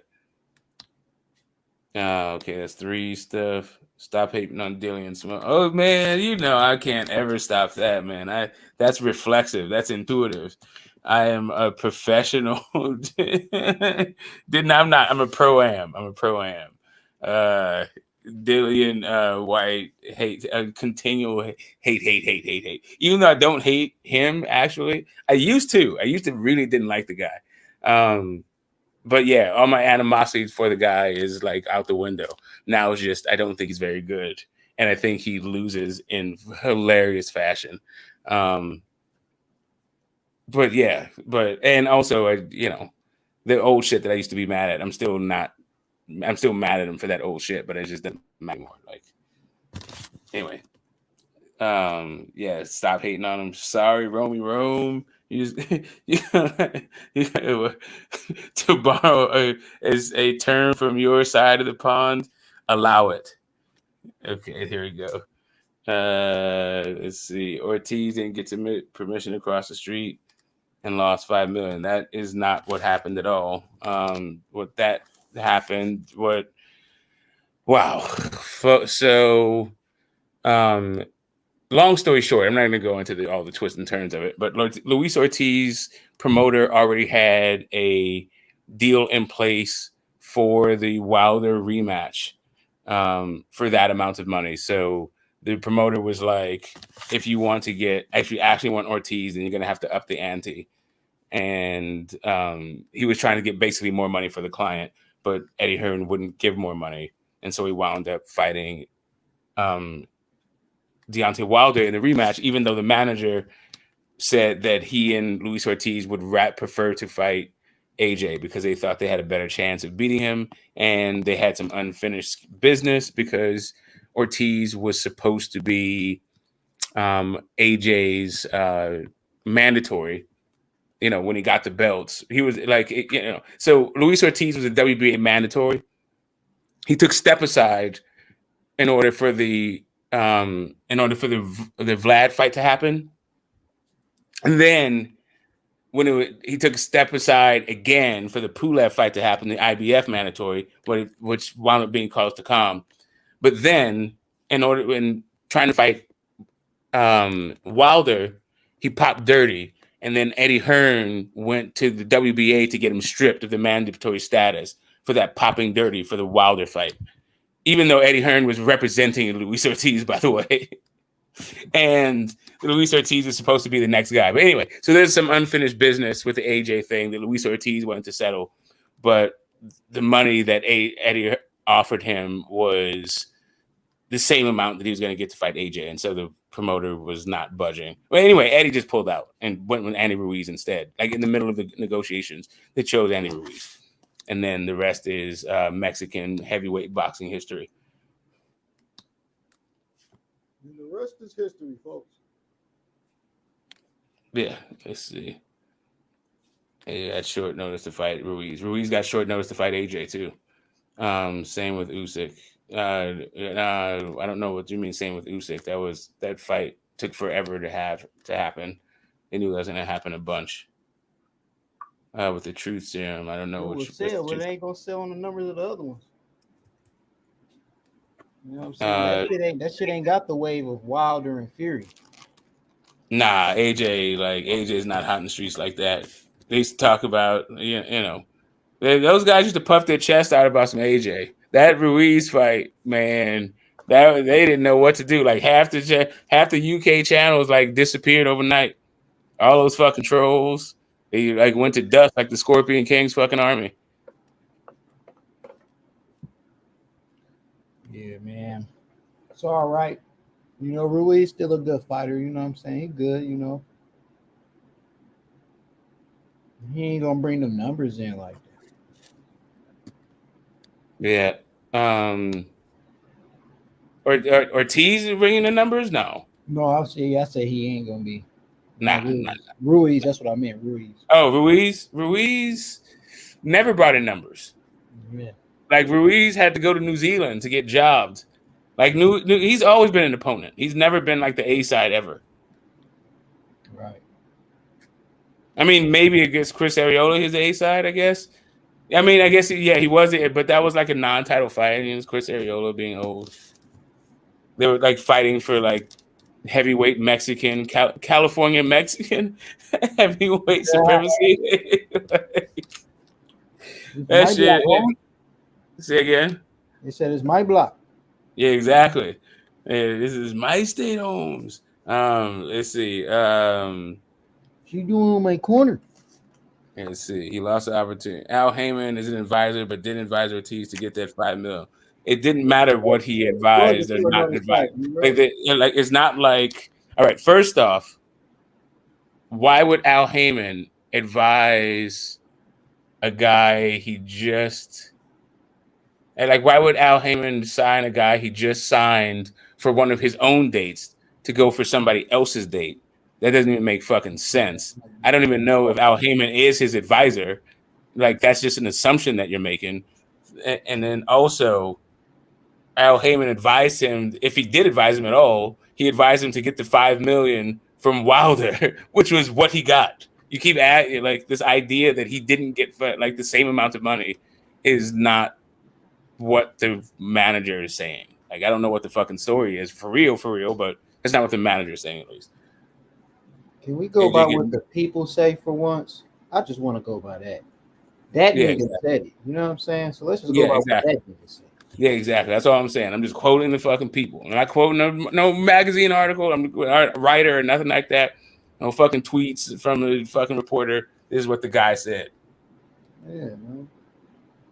Now he could be lying, yeah, but exactly what he said was this. Until we find out the nigga lying.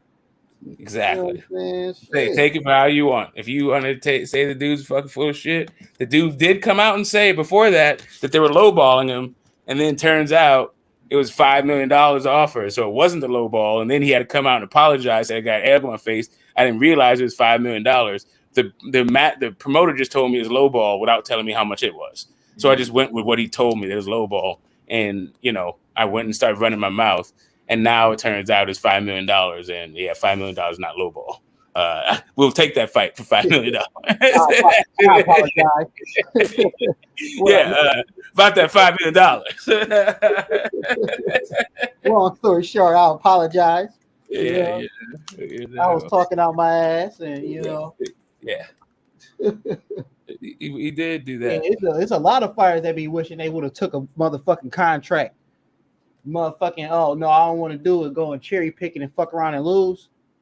Fuck up on their goddamn bag, man.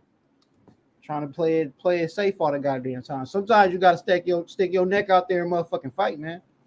You gonna run your lips and shit and then run away. The fuck is that?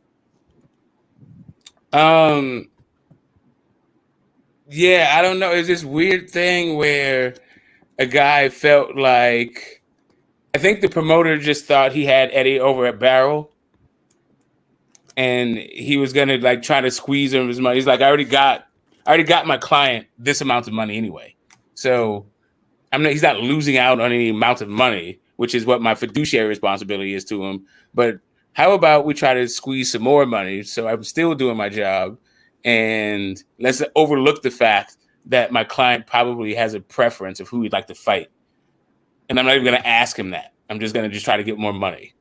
Right. Not And even gonna then, work. then the promoter's just like, I got this, don't trip. But then Andy Ruiz saw an opportunity and slid in the DM. Yep. I mean, shit. Like, that's why like everybody's talking about how the heavyweights, man. When it comes to the heavyweights, man, it only take one motherfucking punch, man.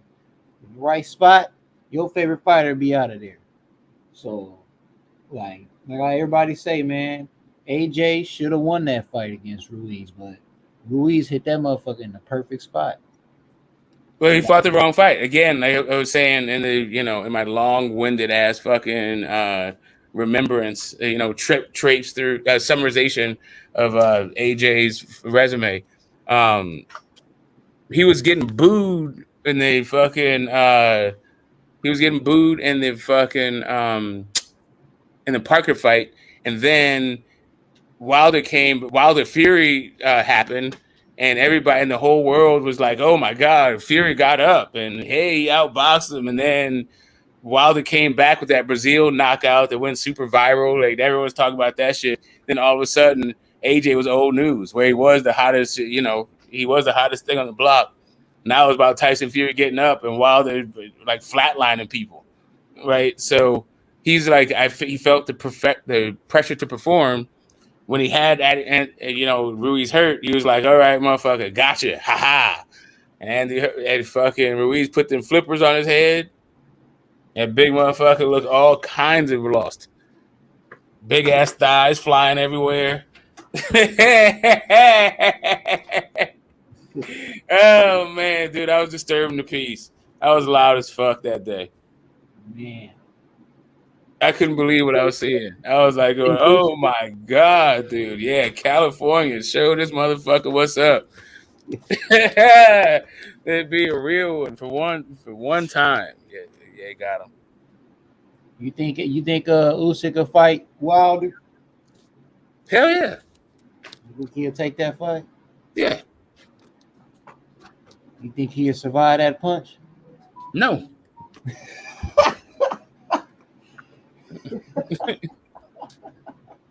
Nigga said that shit like, you want some of this too, Stanley? No. Yeah, no, exactly.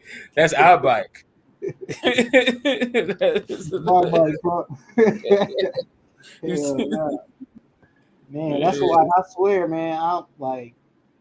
I really don't know. Although a lot of people believe Usyk will beat Fury, man. I'm like, I understand how you feel, man, but that's a big. I mean, TNT made a good point, man. It's a big motherfucker, bro. And when it comes to Wilder, I was just telling Wilder got the power to where you can be big all the fuck you want. I hit you in that right spot, nigga, you going down. You know what I'm saying? Like, you just gotta have that blessed strength. But Usyk, that mean them two, I just don't see how he gonna outbox that big motherfucker. I think Fury knows how to foul in a way that the refs appreciate. Like they're not even trying. They're like, "Oh, okay, cool." That's like old school boxing, like my grandfather did. These motherfuckers holding, hitting, holding on the top rope, hitting dudes, living that, like just being dirty as fuck the entire time. I think Eddie Cotton, one of the Hall of Fame referee, said Tyson Fury is the dirtiest guy I ever refed. And Eddie Cotton was a fucking fighter too, like back in the fucking 50s and 40s and shit. Like the motherfucker he understood what dirty fucking boxing was all about. But yeah, I like these guys like Usyk who have just fought Europeans that fight like they're the amateurs. They never foul. They never do nothing outside the fuck. I don't know how he's gonna fare against a big crafty dude like that that's gonna hit you with an elbow and then with the perfect fucking uppercut or hold you and hit at the same damn time. All that shit. Yeah, man. Then you just got. I mean, he gonna be leaning all on your ass, man. And like when you get in on that inside, because you're gonna have to, because Fury got reach. He got reach. So it's like, I don't know, man. I don't know, dog. Especially on Usyk. It's just a hard matchup for him, man. A very hard matchup. Yeah, he's definitely got reach on Usyk. Yeah. But They yeah, talking about AJ Regis on the and same Tio. hand.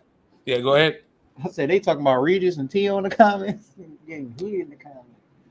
Regis, Oh yeah, man. Like yeah. So Porter was talking about how he's got To beating Regis.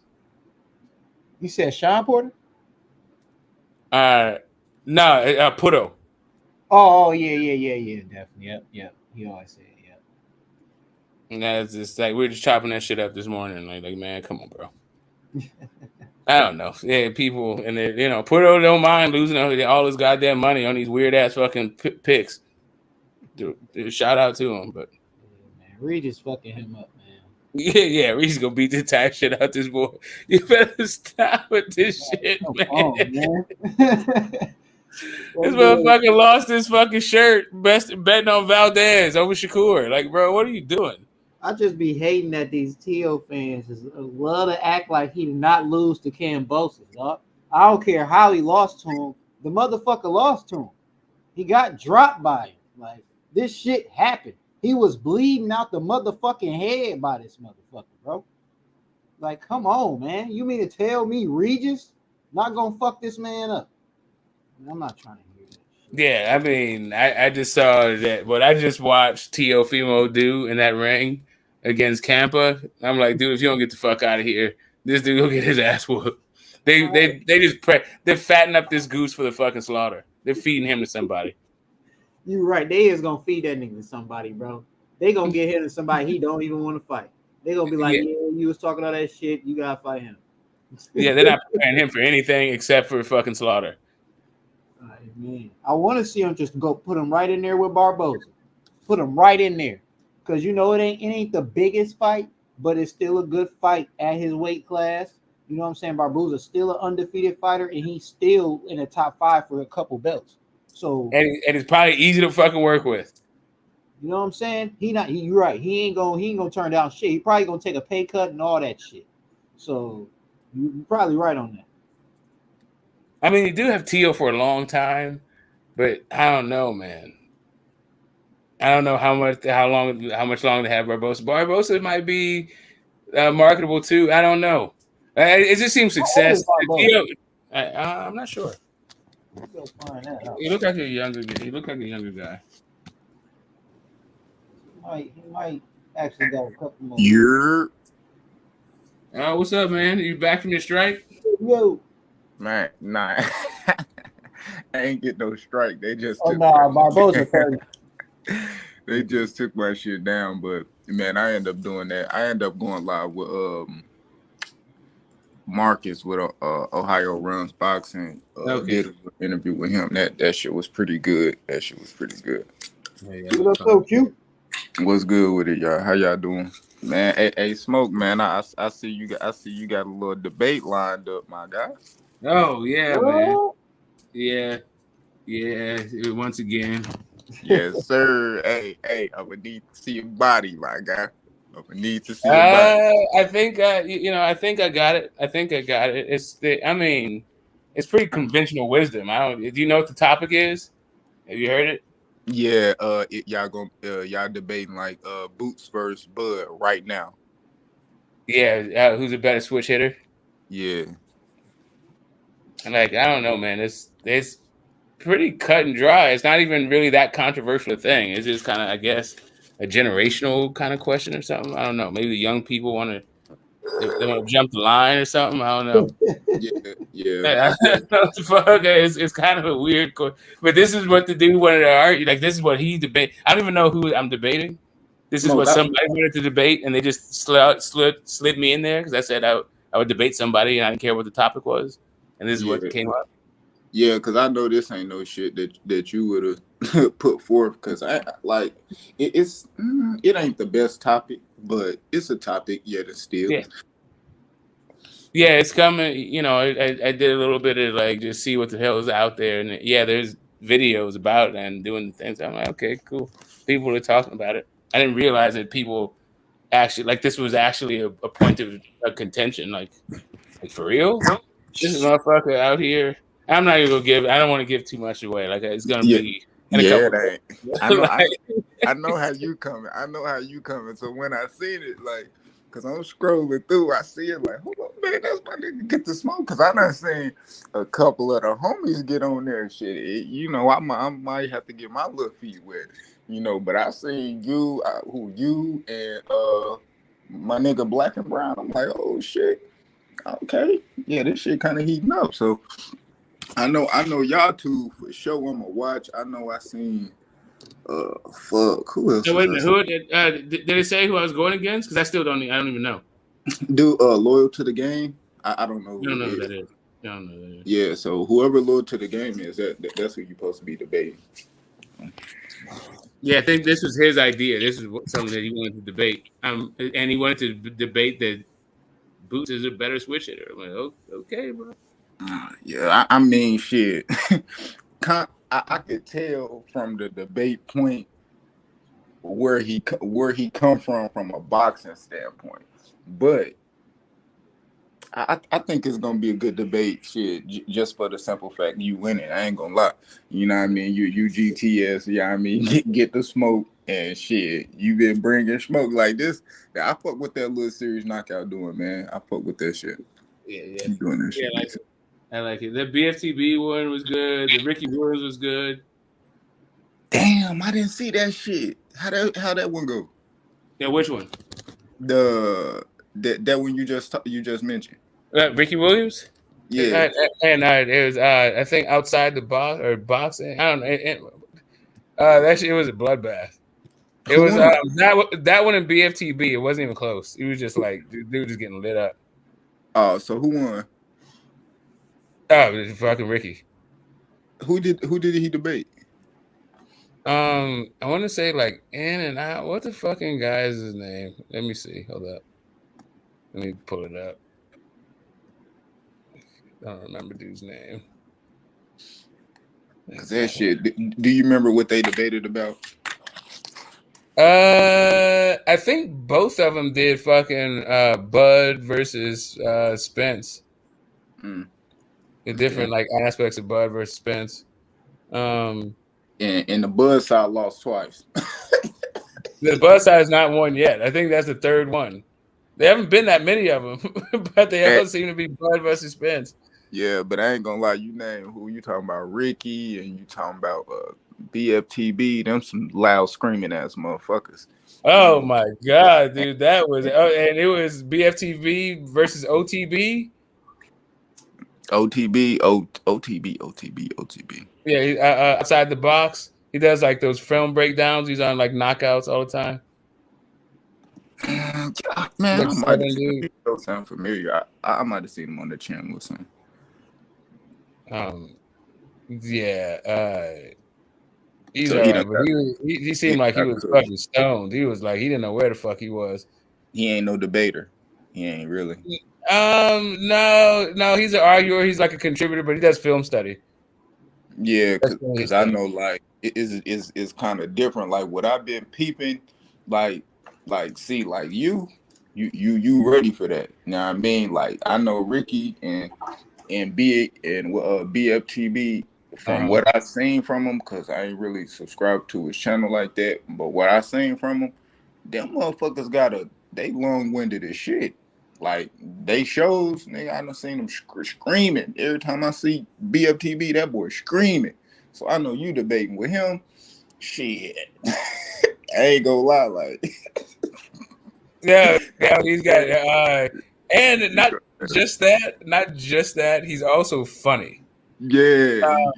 So like his shit, dude, like and his ad libs are out of this world. That dude's a wild boy. To have to debate, but also Ricky Williams is killing this dude too. Hold up. Yeah, I gotta see that Ricky shit because I came across Ricky on somebody else's panel a minute ago. We weren't talking about boxing, but I know he into the boxing. But man, that motherfucker, I know he long-winded as shit too.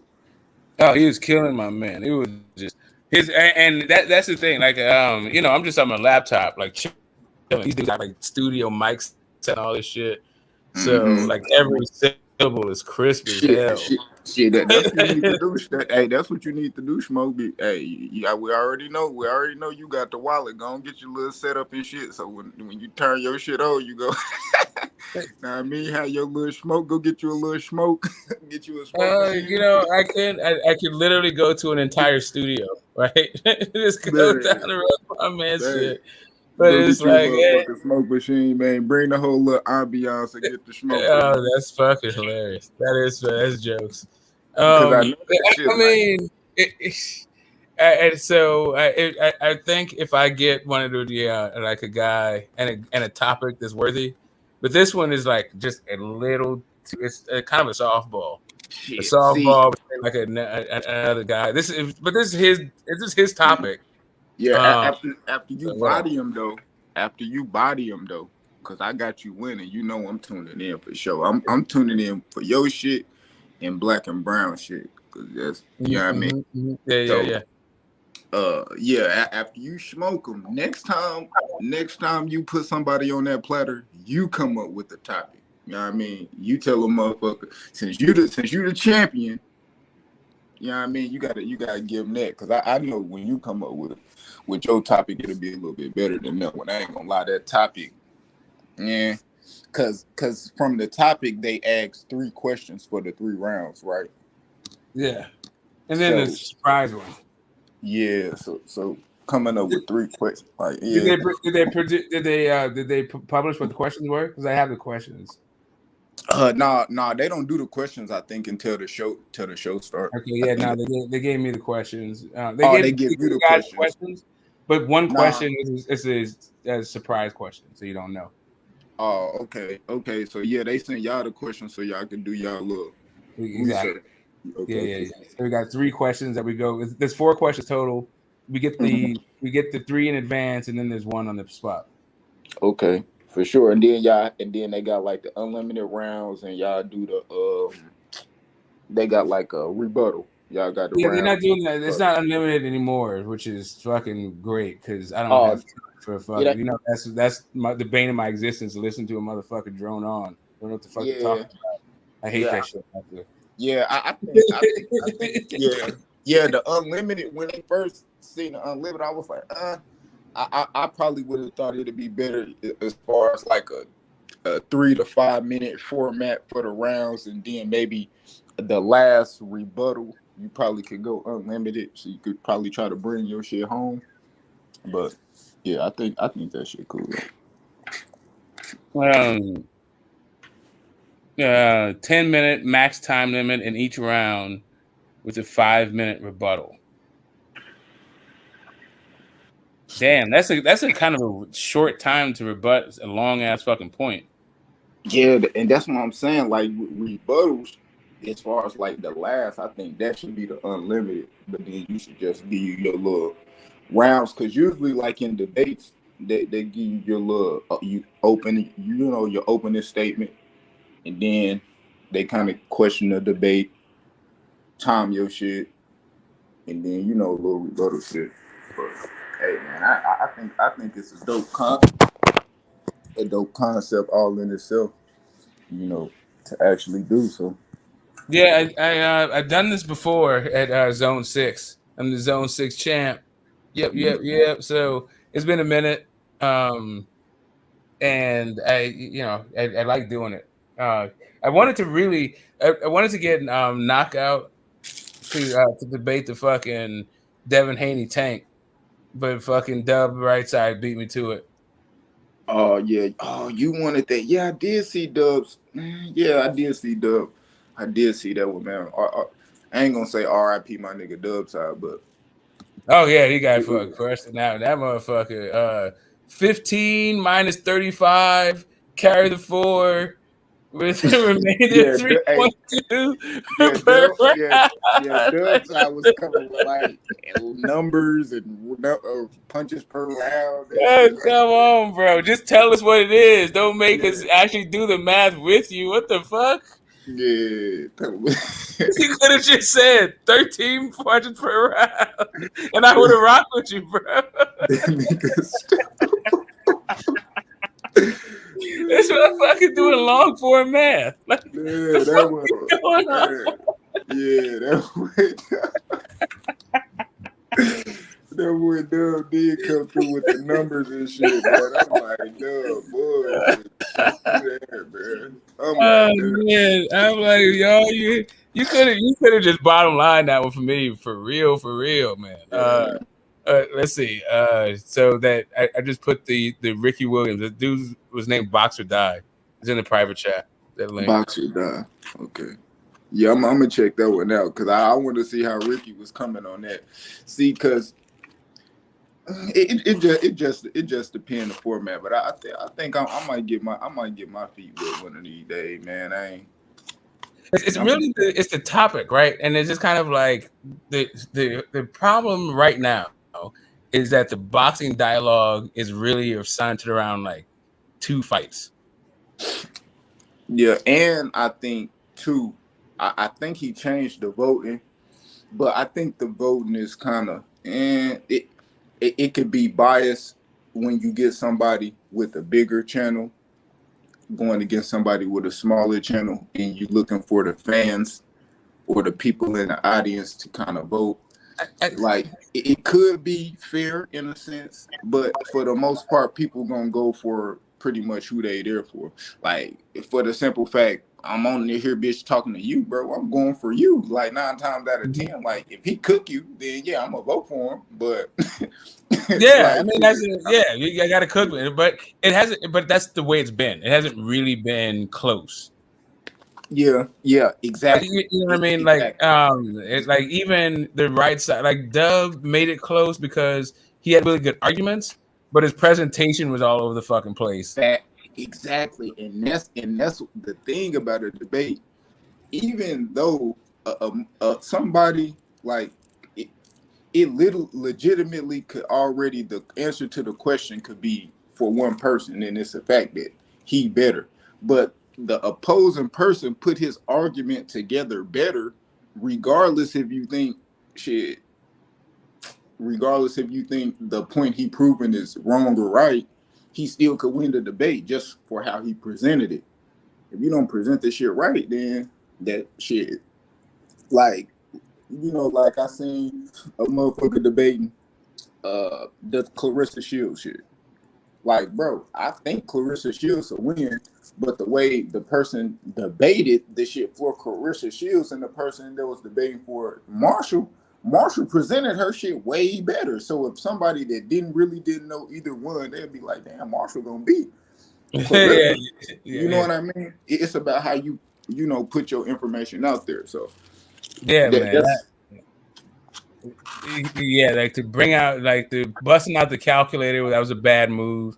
The other one, a miscalculation. Hold on, let me get this number right. I gotta pull the calculator. 13.4. I mean 12.75. I mean to 11. Bro, nobody gets a fun. Just bro. Just say like nobody's gonna check your math. Just say it. Hey, though, but Q is kind of like right though, man. You talking about that women's boxing, right? I'm talking about that women's boxing, right? Kind of, sort of. We're talking about a debate about women's boxing, but yeah. I mean, let's just be honest, bro. Like, who cares? Let's be honest, Smoke. Like, I like women's boxing, bro. Like, but it's kind of like this is a fight I've been waiting for. I can't. You know what, Smoke? I feel like nobody's talking about the September 10th card, bro, and it's kind of like sad because the what card? Is fucking pretty loaded. The which card? The Clarissa Shields and Savannah Marshall card. That card is so fucking loaded, and nobody's really even talking about it, bro. When's the fight? Huh? When is it? September 10th. Because it's just fucking forever ago. It's like a month away. I mean, but I did. Because I kind of like feel like nobody's really like. Who's on it? Who's on it? So we got Savannah. So we got Marshall Shields. I've been looking forward for that fight forever. I'm not this huge women's boxing fan, but there's certain fights I've wanted to see. Like Serrano, the one we just saw. I just wanted that one. Yeah, we got that. So basically, you got 2 main events on the same card, but the general public doesn't care about it. You know what I'm saying? Both of them are women's boxing. I mean, I'm not like, okay, I hear you. I hear what you're saying. I don't know if that's a stacked card. I think it depends on what you mean by stacked. I mean, It's a full woman's card. It's a respectable card. You got unification, undisputed. It's a decent card, but brother, but I understand what you're saying, but but I still see the point that it's like it ain't here yet, and it's still like 4 or 5 cards ahead of it. You know what I mean? Like boxing, we've been getting spoiled, bro. Back to back to back weekends. We got 2 cards this weekend. Shit, we got one after that. Like shit, Navarrete, what AJ them fighting this weekend. Then the week after that, we got like some Canelo or some shit. Like, bro, that's a lot of shit coming before then. Canelo fights September 17th, I think. Oh, okay, like the week after, but yeah, it's a lot of fucking fights coming. So but then they go like Triple G and Canelo, bro. Like, who cares about that fight though? Like, that card fire though. That card fire. It's fire though. But if you're not a Canelo fanboy, you won't care about that fight. No, I don't care about that fight, but the card, I like that putting Bam on there, putting ammo on there. That's not the 2 Triple G fights.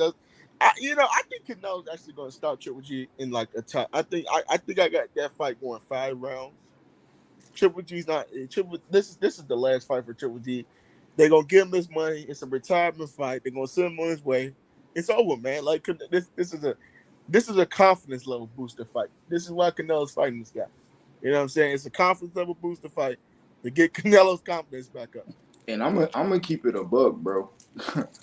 if Canelo beat Triple G and retire his ass, bro, I'm still gonna give Canelo his props because he helping clear out the 160 division. Drop them goddamn. No, he really didn't though, because no, because if Triple G retire, that means it's 2 belts at 160 that's gonna be up for grabs. Let them motherfuckers start fighting, bro. I'm ready to see 160 and 168 move in a better way. Like that shit is on a fucking decline. Nah, because you still got Demetrius Andrade at 160, but he didn't really relinquish that WBO. And I always said Charles and him should fight, but it's just fucking bullshit. Man, I ain't talking about them, bro. Triple G got 2 titles that don't got shit to do with them. I know he got 2 titles, but if Canelo beats him, Canelo really doesn't get those belts, though. You know what I'm saying? I know that's what I'm saying. That means people at 160 are going to have to fight for some titles. That's what pretty much though. But pretty much you probably will be getting like, I don't know, man. I just I hope this shit backfires on Canelo. Just me. I hope Triple G go there and knock his ass out, bro. I pray to God, bro. Hey, it's a win. I feel like it's a win-win either way. If Triple G win, he not defending no 168 titles. No, he's not. He's not. Okay. So that nigga will become undisputed.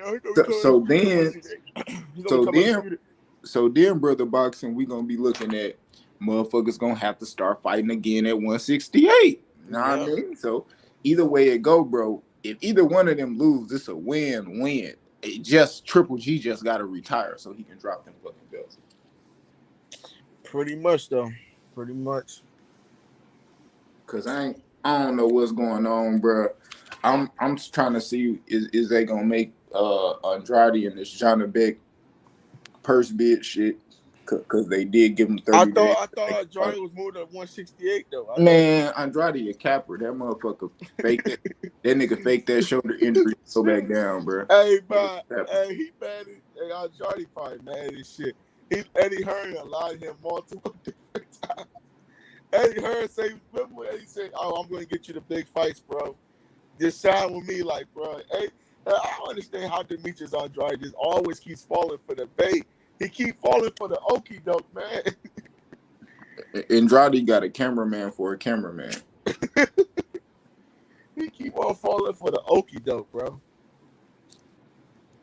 But how you feel about that Usyk and Joshua fight, though? How you see that one going? It's cool. I ain't gonna lie, bro. I'm gonna be honest. And some people might be like, "What the fuck, bro? That fight cool, but whatever, bro." Do you think like we already know who's gonna win anyway? Kind of like Nah, I don't know who gonna win. I favor Usyk, but I don't know who gonna win, bro. I just think that I just don't know, man. Like Joshua said, he didn't want to knock Usyk in the first fight. And that's what he said. Like he reported, like, "Oh, I didn't want to knock the dude out in the first fight." Like I just don't give a shit at this point, man. I just hope Usyk wins so we can get like, cause Tyson Fury did relinquish that Ring Magazine belt also, so he might be really retiring though. I ain't gonna hold you, so he might don't be capping, but what do you think they're gonna do with that WBC belt? Q? I don't know. I seen Wilder rank #1. I think that's what they should do. They should have Wilder versus Louise, right? And on Cinco de Mayo Day, right? And then you get Canelo on the same day with Wilder and Louise, man. How Man, would that sound? I ain't gonna lie. Don't know. I don't like it's cool shit. I guess if they want to see Wilder back in there, just plan to get his ass knocked off by Jared Anderson. And that's what I'm waiting for. Probably so. I mean, I like motherfuckers like but see, Hercules Jared and shit Anderson, like that. Jared Anderson won't be like Wilder. Yeah, I don't think they're going to be in this. Yeah, they're not. They're not in the Wilder same be waiting era. long. He can retire before Jared Anderson even get a title shot, bro. Yeah, I know what y'all saying. That's just me, in my shit. Yeah, Like yeah, I know. you asked me about the AJ and Usyk, bro. I give a fuck, but I don't give a fuck. Like the heavyweight division, It's like 50-50. it's what Don't give a I Nah, put it man. like this, Listen, I would love to see Wilder Usyk fight for fucking undisputed. bro. I'd Yeah, love to see that shit. Ooh, but they I not gonna do it. But they not gonna do it. Louise. I think you're gonna get Louise versus Wilder. That's what the PBC. No, I mean, I know that. I don't mind. But, Okay, Hellenius, Ruiz, all that shit. That's cool. But really, I want to see for the vacant belt, and then after that, the winner after that is gonna go for But I don't think it's gonna be for a vacant belt at all. I just think we're gonna get Wilder Ruiz. Like really, because if you think about Mo, it, right? I mean, brother boxing. You know what I mean? Let him finish his little breath and shit. He still had a couple words on his tongue and shit. Yeah, I was just saying. I think that I don't think fucking Tyson Fury is going to miss out on undisputed. Like this whole like because he did relinquish the Ring Magazine belt. Yeah, that's it. How do you relinquish a belt that doesn't matter? Like that matters. Facts, brother. Hey, brother boxing. It's still a fucking belt, though. Brother boxing. You got to look at it like this, bro. Like Tyson Fury literally got like easily can make in the next 2 years. He 32. That motherfucker can make up to like 150, bro. In his next 2 fights, we talking about an undisputed and even fighting the winner and then still fighting the loser, bro. Like he said he don't want to fight. It's cool. It's cool what he say, but the fucking check don't matter what he say. So let AJ win. That's a check. I don't know if he'll fight Usyk though. I'll be honest. So here's the thing: the only reason you hold on to the WBC belt is because of the value it holds for that undisputed fight. Like the Ring Magazine belt is going to be on the line regardless if you fucking relinquish it or not. Facts. They're gonna throw that shit on the fucking top anyway. Yeah, because 1 and 2 fighting. Facts. I understand that, but I don't know, man. Like, if he's fucking gonna retire, just fucking retire, bro. See, like, cause like he always say he's gonna retire. Like, it's always bullshit, and like I feel like, you know what I'm saying? Just be a fucking man about it. You know what I'm saying? You gonna walk away, just walk away. Don't hold up the fucking division, man. We gotta move on, man. Tyson Fury's so dumb that he's smart, or it could be said that he's so smart that he dumb.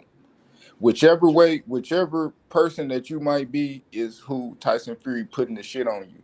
Because if you out here thinking you so smart and this and that, Tyson Fury pretty much putting circles. Like, you don't know if he telling the truth or he lying. But all I know is what the fuck he got, or what he got on the table and what he'll be giving up.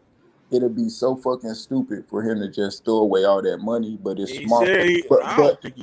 But brother boxing, it's smart for him to keep playing people like this because it's promotion. He retired, but you still talking about him. Tyson Fury capping about retiring in a United States fucking big ass platform like ABC saying Tyson Fury retired, bro. That's promotion. He don't give a like. That's man. He's selling whatever he got coming next.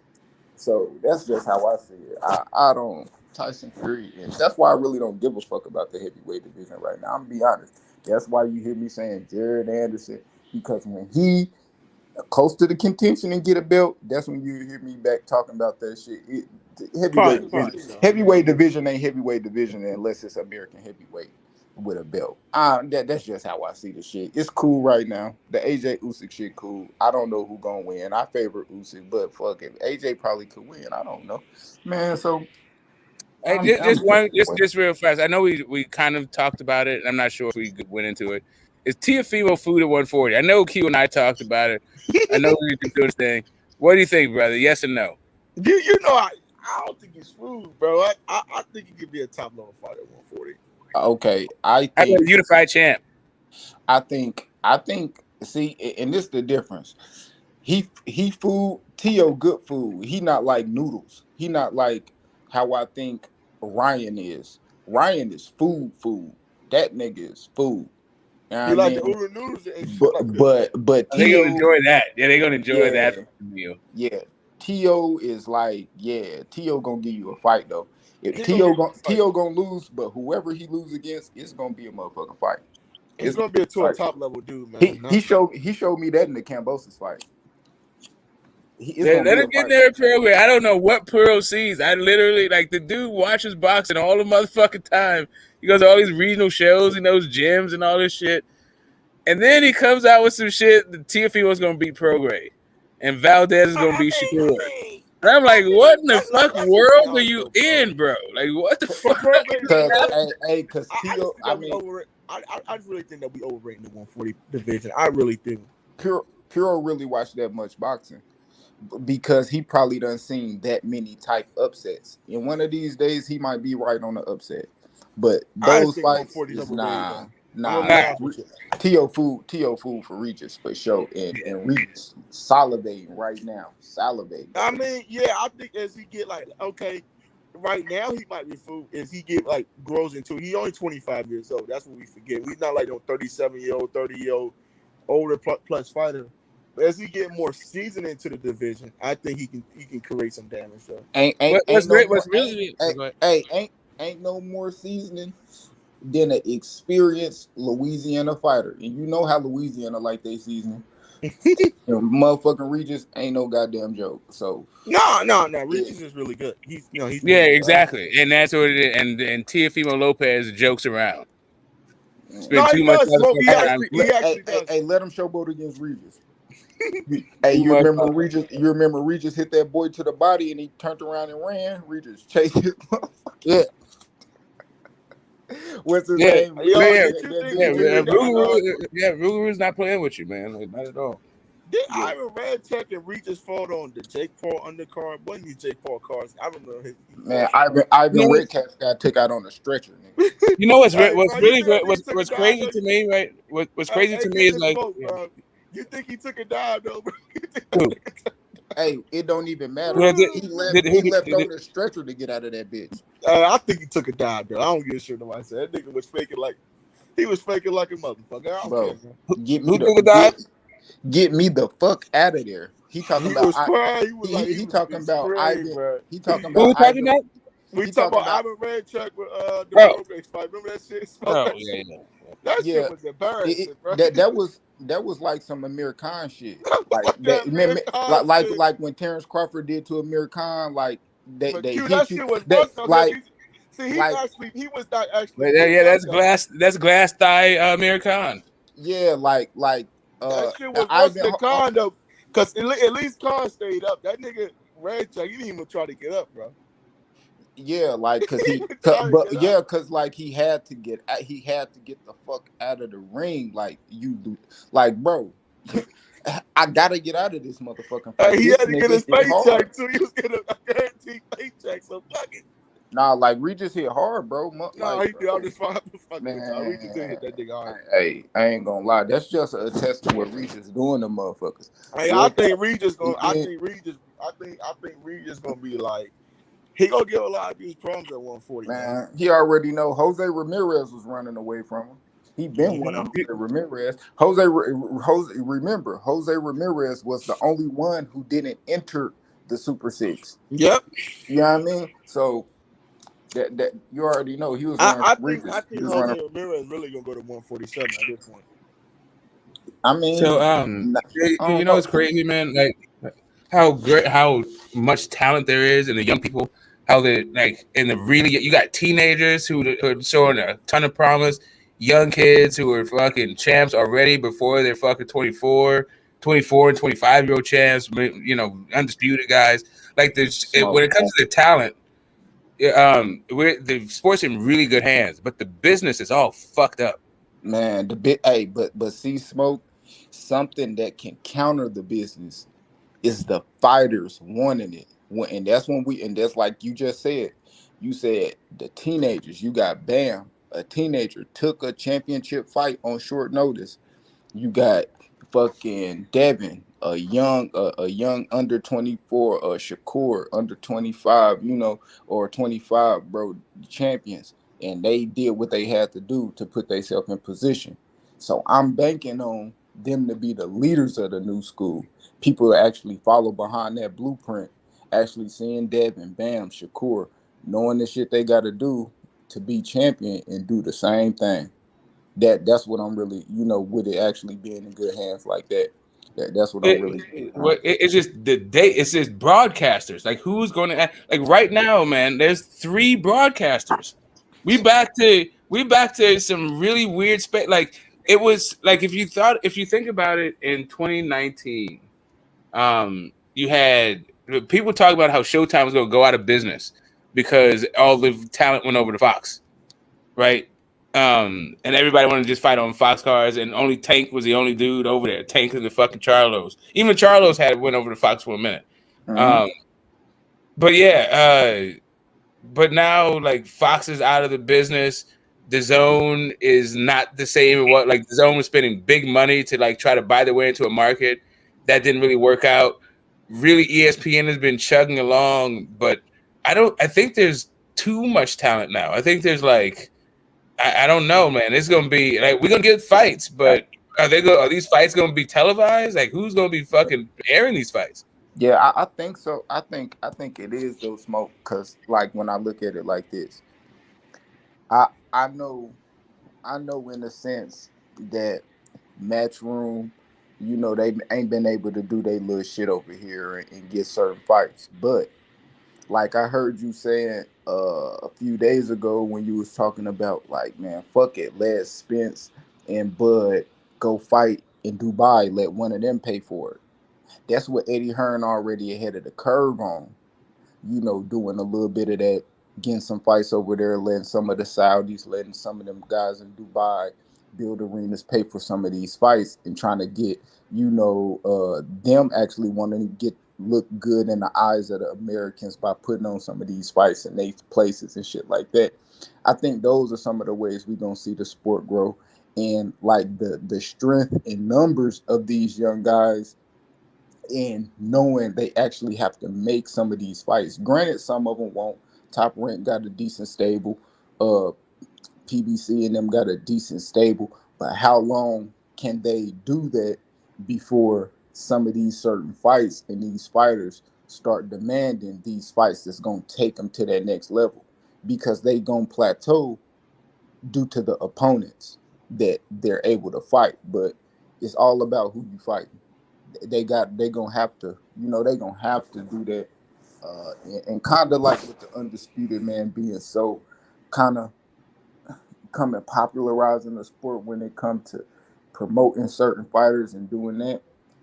I, I'm gonna say I still got good hope for it because I have been seeing certain cross promotions and different promotion companies, even though they've been on the smaller level with some of the fights.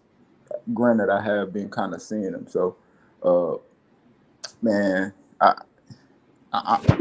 ain't gonna get my hopes down, but I do know how boxing go, bro. I do know how that shit can go. To me, man, it's one of those things where I'm seeing a technology really disrupting the market. And yeah, I don't know. This just seems like there's a big transition from like tapes and CDs and shit to go online, right? Yeah. It's that shit. It's like that kind of shift where like record companies don't really exist the way that they used to. It's like Yeah. shit like that. Like it's just kind of like I think that there's a complete market shift that's happening, and Streaming platforms. exactly. And the idea, like the way that, like because people are streaming more, how that's going to affect live sports. Like that's the last like kind of bastion because you get buffering and all kinds of weird shit unless you got like 4D cable. Like they're doing the whole internet. Like if you have like cutting edge tech, if you're like set the fuck up. But even then, you're still like clicking on buttons and all this like weird shit the whole fucking time. I don't know. I think we're still away. Like the convenience is still with broadcasting, and I think it's not total. That's where it is. But I feel like all the sports are kind of down because people are just watching clips now for real. They don't really fuck with broadcast, and they just do so mostly for like sports and news. Shit. I mean, Man, even they get news from somewhere else too. Like this is kind of Yep. Yeah, and I prefer to watch the international news rather than the national. But shit, yeah, I think. But do you think like maybe with boxing being kind of like still underground, and shit like that?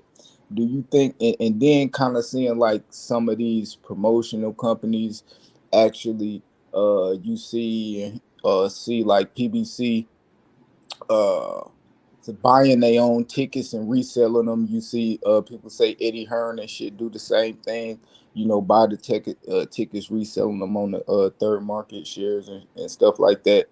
Do you think it probably could get the same way with the streaming, like the promotion or however, doing deals with some of these motherfuckers that's bootlegging they shit? You know what I mean? For the simple fact they know they'll never be able to stop it, but they gonna get the money somehow. yeah, man.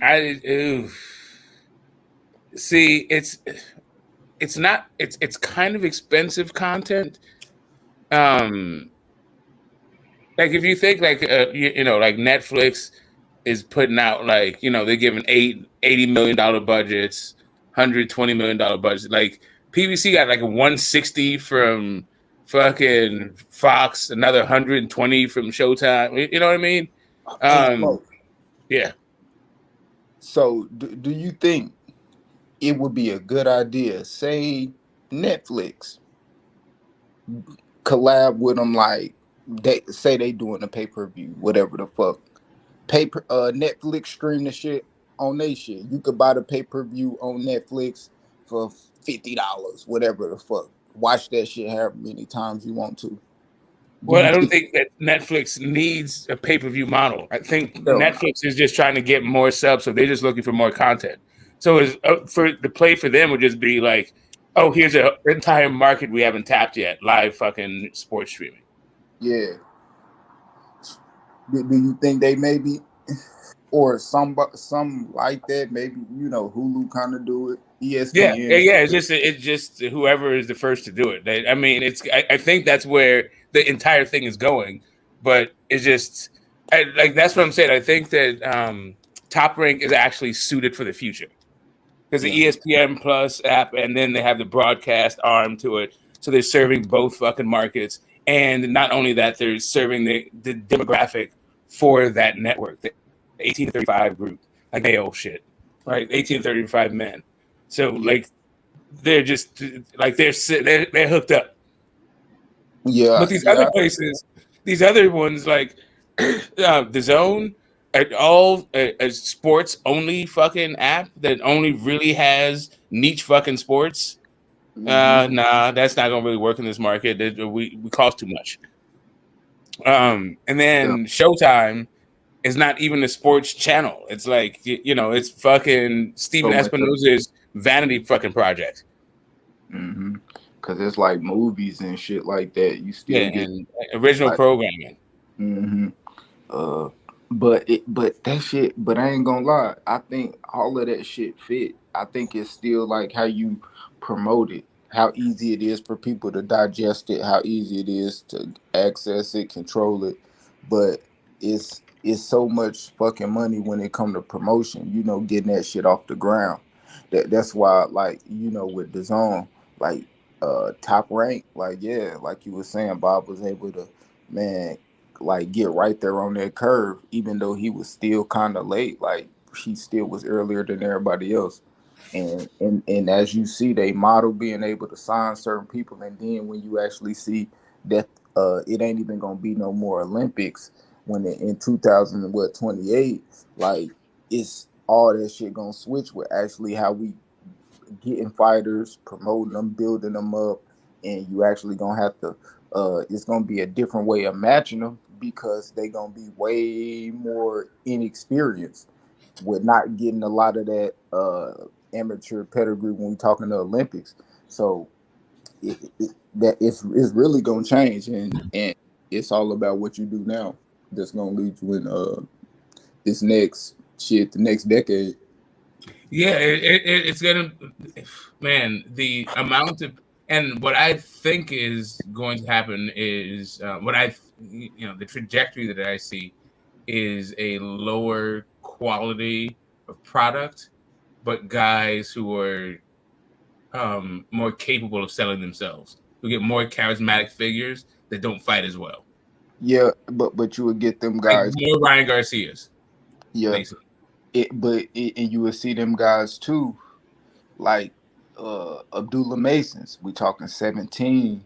Some of these other guys, Kermel Moulton. He the young guy. So you gonna see some of them Lono. shine. You gonna see some of them shine over a lot of them guys they fight. As far as like competition, when you see the levels of some of this 17-year-old against this 17-year-old, or even some of the older guys that might just less inexperienced due to, because a lot of, well, it's gonna be different because a lot of the Eastern European guys, Russians, they real big in the Olympic shit. So not, rather than America, so that shit kind of different. Mm, but Yeah. Yeah, I mean, like I said, I think the sport is in good hands as far as like the people who are in it now, the kids who are coming up, the guys who are there. Like this one, I think they're cool. This social media generation, I think they know they're like being raised in it, so I think they're understanding it better. We had like we had Lolo on this thing today. Like guys are getting it; they're going directly to the people.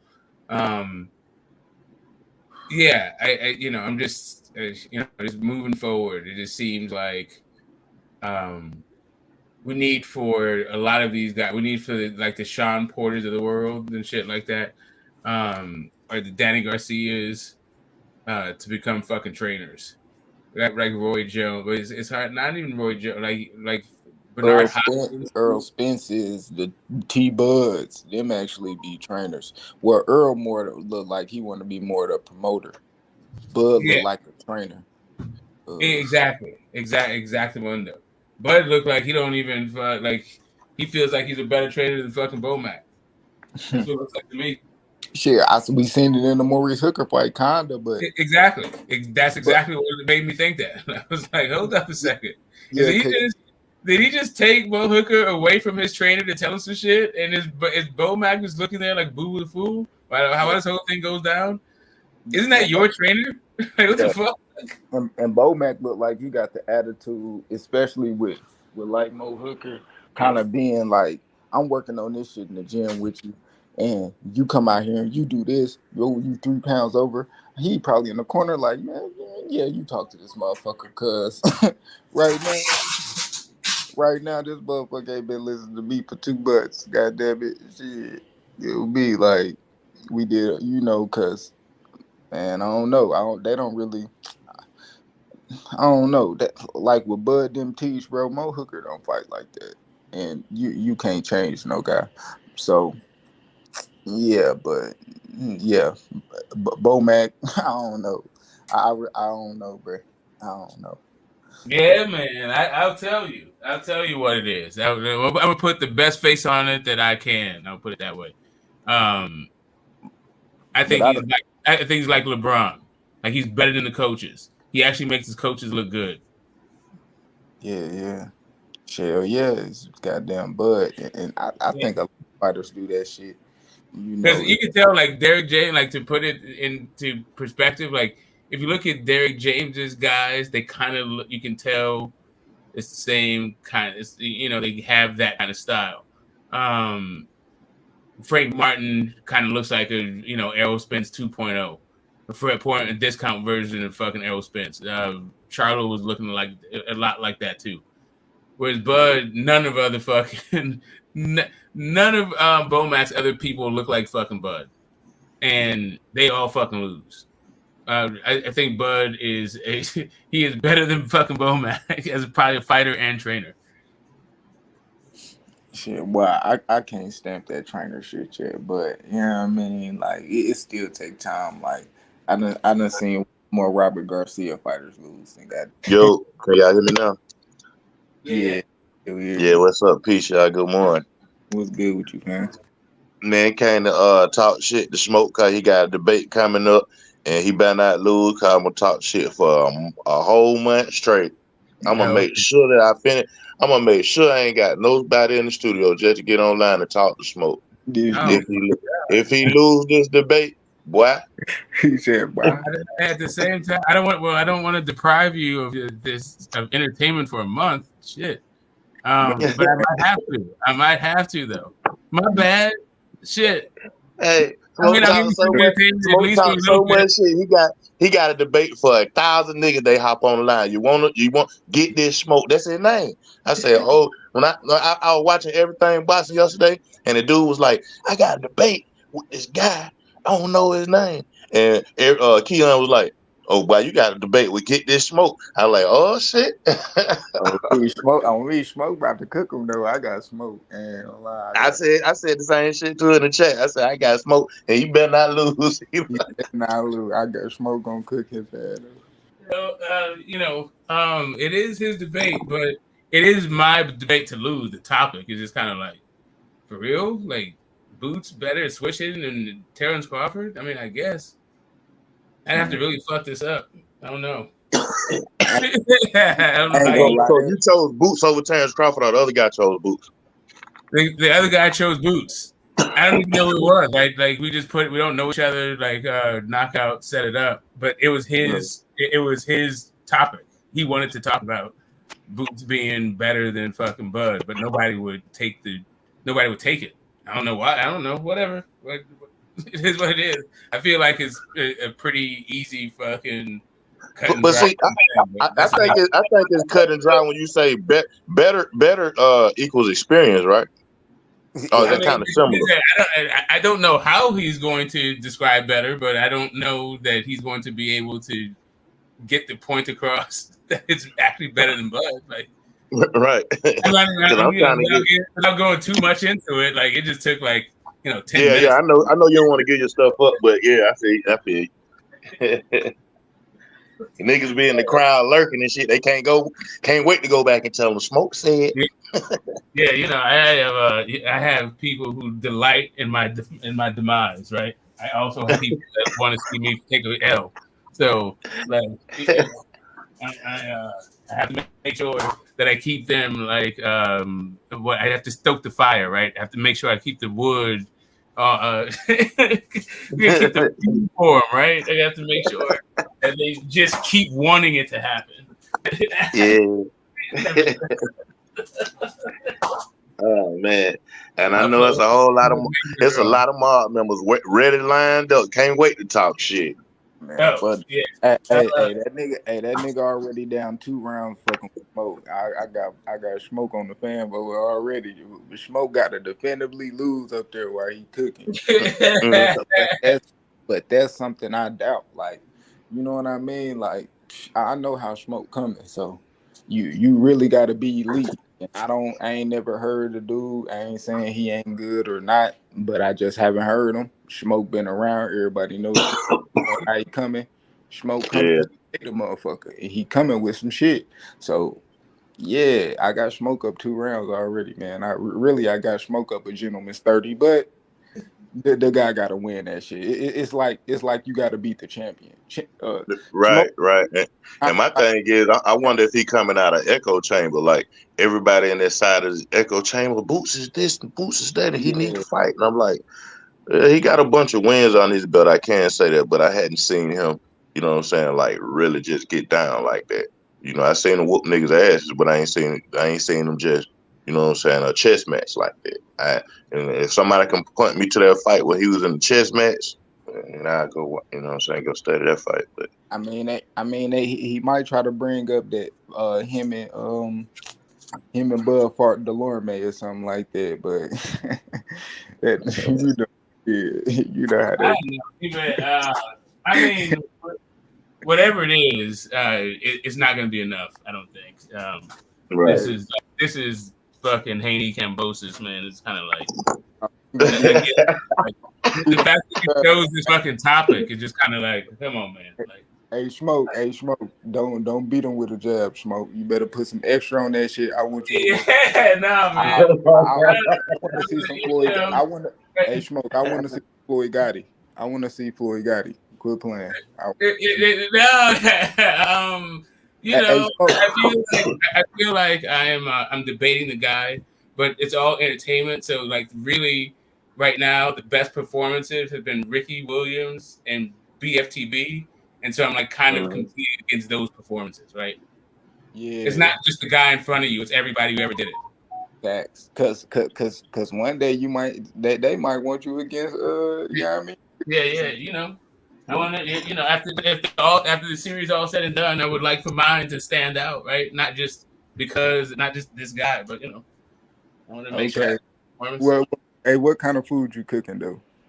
Yeah, shit. I'm going back to my roots, man. It's gumbo. Everything in there. Gumbo. Okay. Everything in the fucking kitchen. But blended expertly for every palate. Everybody gonna like it. Okay, but Yeah. it's all about the roux, man. They say it's all in the roux. So, You know, like this one is kind of, yeah, man. Yeah, you know, we got we have legitimate kind of, what is it, a like stylistic sort of beefs, like not even beefs, but whatever, contrasts, conflicts in boxing. So this is like one of the things that you can use to exploit a thing. Switch hitting. Okay. I mean, we'll get into it. I'm not. I don't want to get too much into it, but man, this is a weird ass fucking. This Yeah, is. you I ain't don't got know to give why up your you ain't got to give up your stuff because I was telling Keon, I was like, not Keon but Knockout, I was like and Money Brown, I was like somebody should debate what's the best offense defense. I say the best offense defense is a catch and shoot. I think it's better than the clinching. I think it's better than the pull counter, whatever, and to keep you active.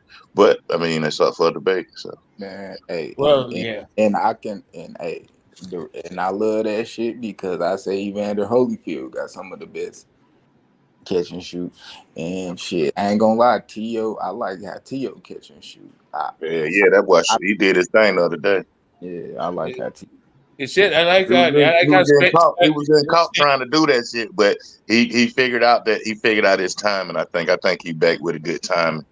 Yeah. He was getting caught trying to do it. Spence has a cold catch and shoot himself. Yeah, man. Yeah, yeah.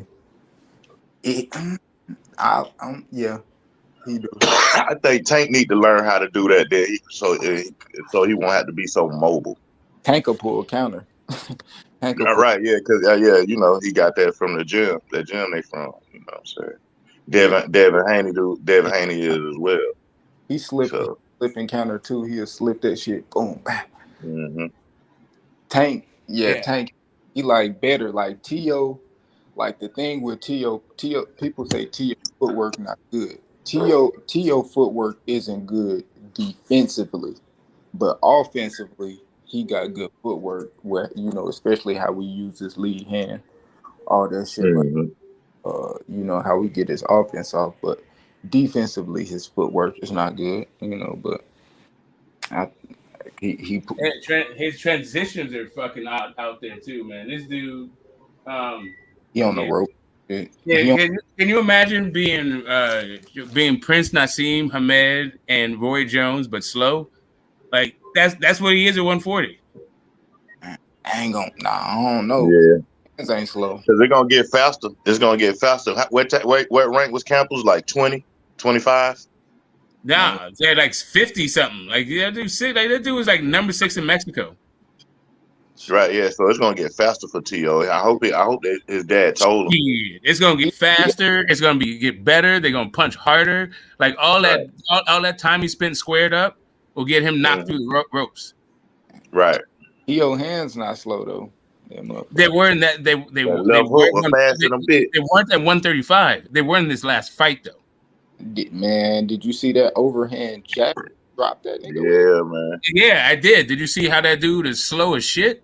Man. Right, on getting back. Did you see that dude was Joe Joyce in there, bro? Like he was fucking. It's like that dude was underwater. He was like he was swimming through oil. Nah, bro. Like that's not gonna get it done. I ain't talking about the opponent, bro. I'm talking about T.O. That's what I'm trying to tell you. That is why T.O. looked so fast. I saw that guy. I think that's what I'm about to say. It probably looked fast against that dude. I saw T.O. try to do I saw him try to do a pull counter, straight right. See, but that's what I'm slow saying. As shit. But I mean, just what I'm saying about his feet though. Defensively, his shit ugly as fuck defensively. But when it was moving fast. He do weird shit like that. Look, he'll kind of hop into some shit when he coming with like the overhand. But that man, shit. Man, T.O. got some fast ass hands. That nigga didn't look. He ain't look slow. His opponent was slow. Yeah, but T.O. was like, yeah.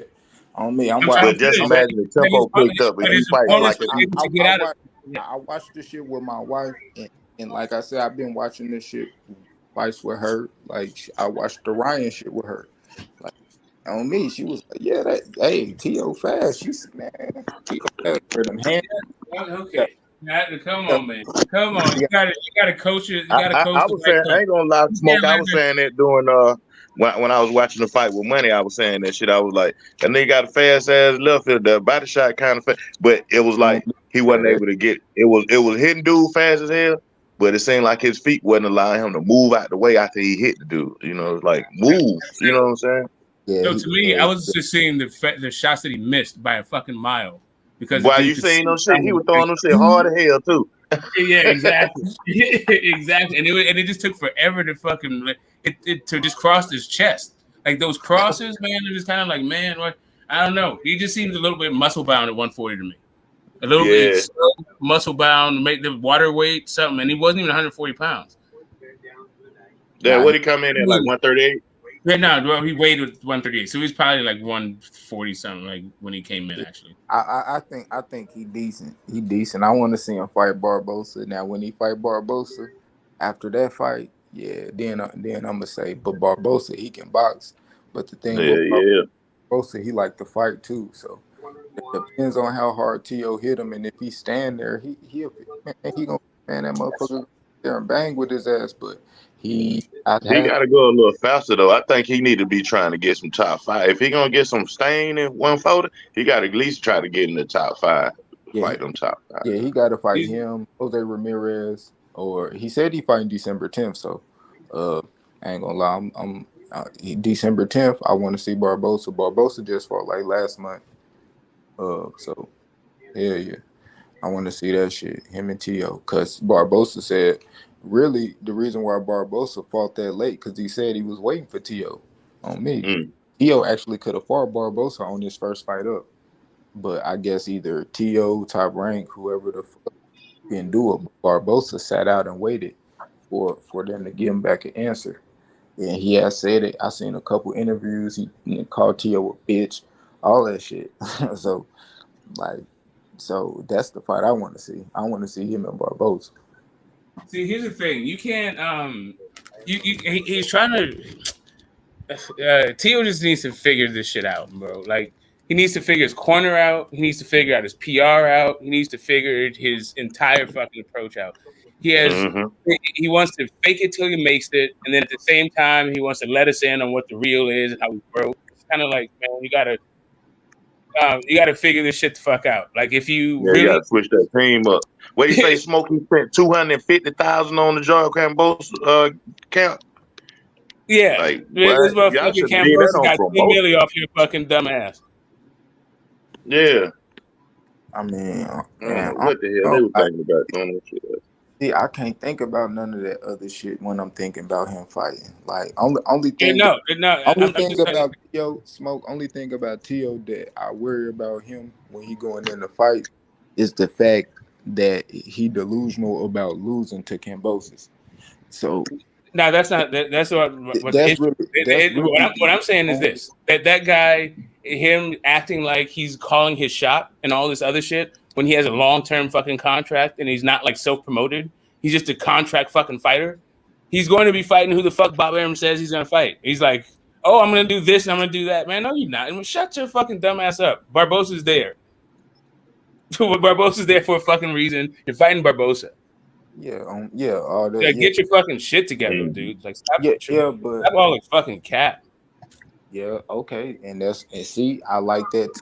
He Smoke. That's what I like too because that's what I say about. So, Smoke, you think because he took that L, because he got an L on his record, that he can't talk no kind of shit. He need to get back right. No, I'm trying to tell you the only reason why he has the L on his record in the first place is because he was trying to buck the fucking system, and he was like, I have myself a fucking mandatory. I'm not going to agree to terms. We're going to go to purse bid and fuck this shit. We're going to see how it shakes out. Well, how it shook out was you don't fucking have any belts anymore. So now all that purse bid shit is fucking done. You're a goddamn dude with no belts. You fight who the fuck we put in front of you. You don't get to, like, it's not a sanctioning body that chooses fights that you're ordered to fight or vacate. Mm-hmm. All that leverage shit so you're back on that level now. Exactly. All that leverage you had about like, oh, I'm gonna go here and take this fight or this other fight. All this. No, you're not. You're gonna sit your fucking punk ass right there in the corner and either get shelved or fight the fights we say fight. And right now, it looks like they're shelving them, and they're either fattening them up for slaughter or shelving them. Right, because he defended them belts against George Kambosos, then yeah, I feel you, Smoke. He can call shots, talk shit, and all that. You know what I'm saying? But he didn't. And then he moved. Not only did he not only did he lose, he like ran from the weight class. Like, man, I'm gonna go up. Like, and he ran to a weight class that has a bunch of obscure killers.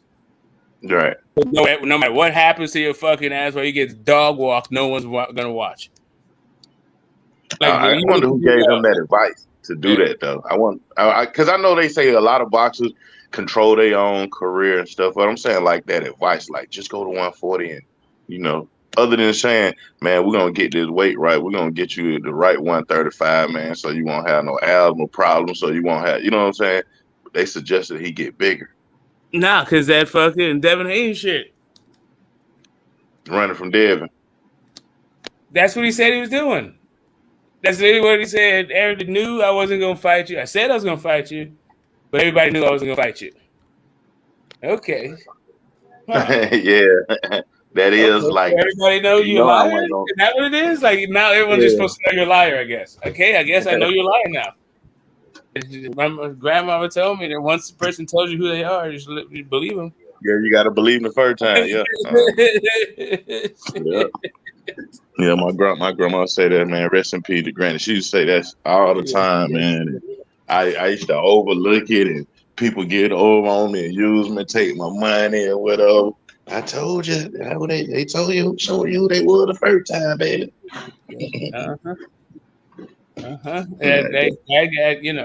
All right, cool. That's you. I'm just saying, I feel like as a T.O. fan, I want him to get his shit together. And I believe getting his shit together starts with his corner. And like keep the exuberance, keep the lightheartedness and all that other stuff. Or like in the right way, like channel that shit and like where it belongs. It doesn't belong. I don't know. It does belong in the ring to some extent. I don't know. Some of his approaches are just like all wrong. It's hard to put into words because he is like his attitude is infectious, right? Like I like his energy. Like he seems to be like an upbeat, happy dude, and he's just have a good time. And how Yeah, could he he not got good be manners. He entertainment? got good manners. Right? I mean, he just says like crazy ass shit, but his energy is like kind of cool. But yeah, the shit that he talks is fucking lame, and then the way he markets himself is kind of weird. So like, just and then his approach to boxing, like he just oof. Yeah, he needs somebody with. I can understand what you're saying. He needs somebody with some sauce around him. His dad probably a cool dude, probably a street nigga. If some folk will, I guess if that make you cool. But his dad probably lame. You know what I'm saying? Like the person you mirror yourself after. You know what I'm saying? Probably, dress lame at most of the times. Be going lame places most of the time. You know what I'm saying? So and that's probably, that's his because I be thinking, you know what I'm saying? I be like, man, the apple don't fall too far from the tree. You know what I'm saying? So it's either his dad out here, mama, somebody got a lame bone in their gene. Yeah, he so he patterned himself after a slick fighter. That seems to be where he's going with it. That he's gonna be a slick guy. And not be so flat-footed. Let that guy. Well, maybe he just decided he could do whatever the fuck he wanted to with this guy, and he let that, since all that guy knows is come forward flat-footed, he decided he's going to be the matador.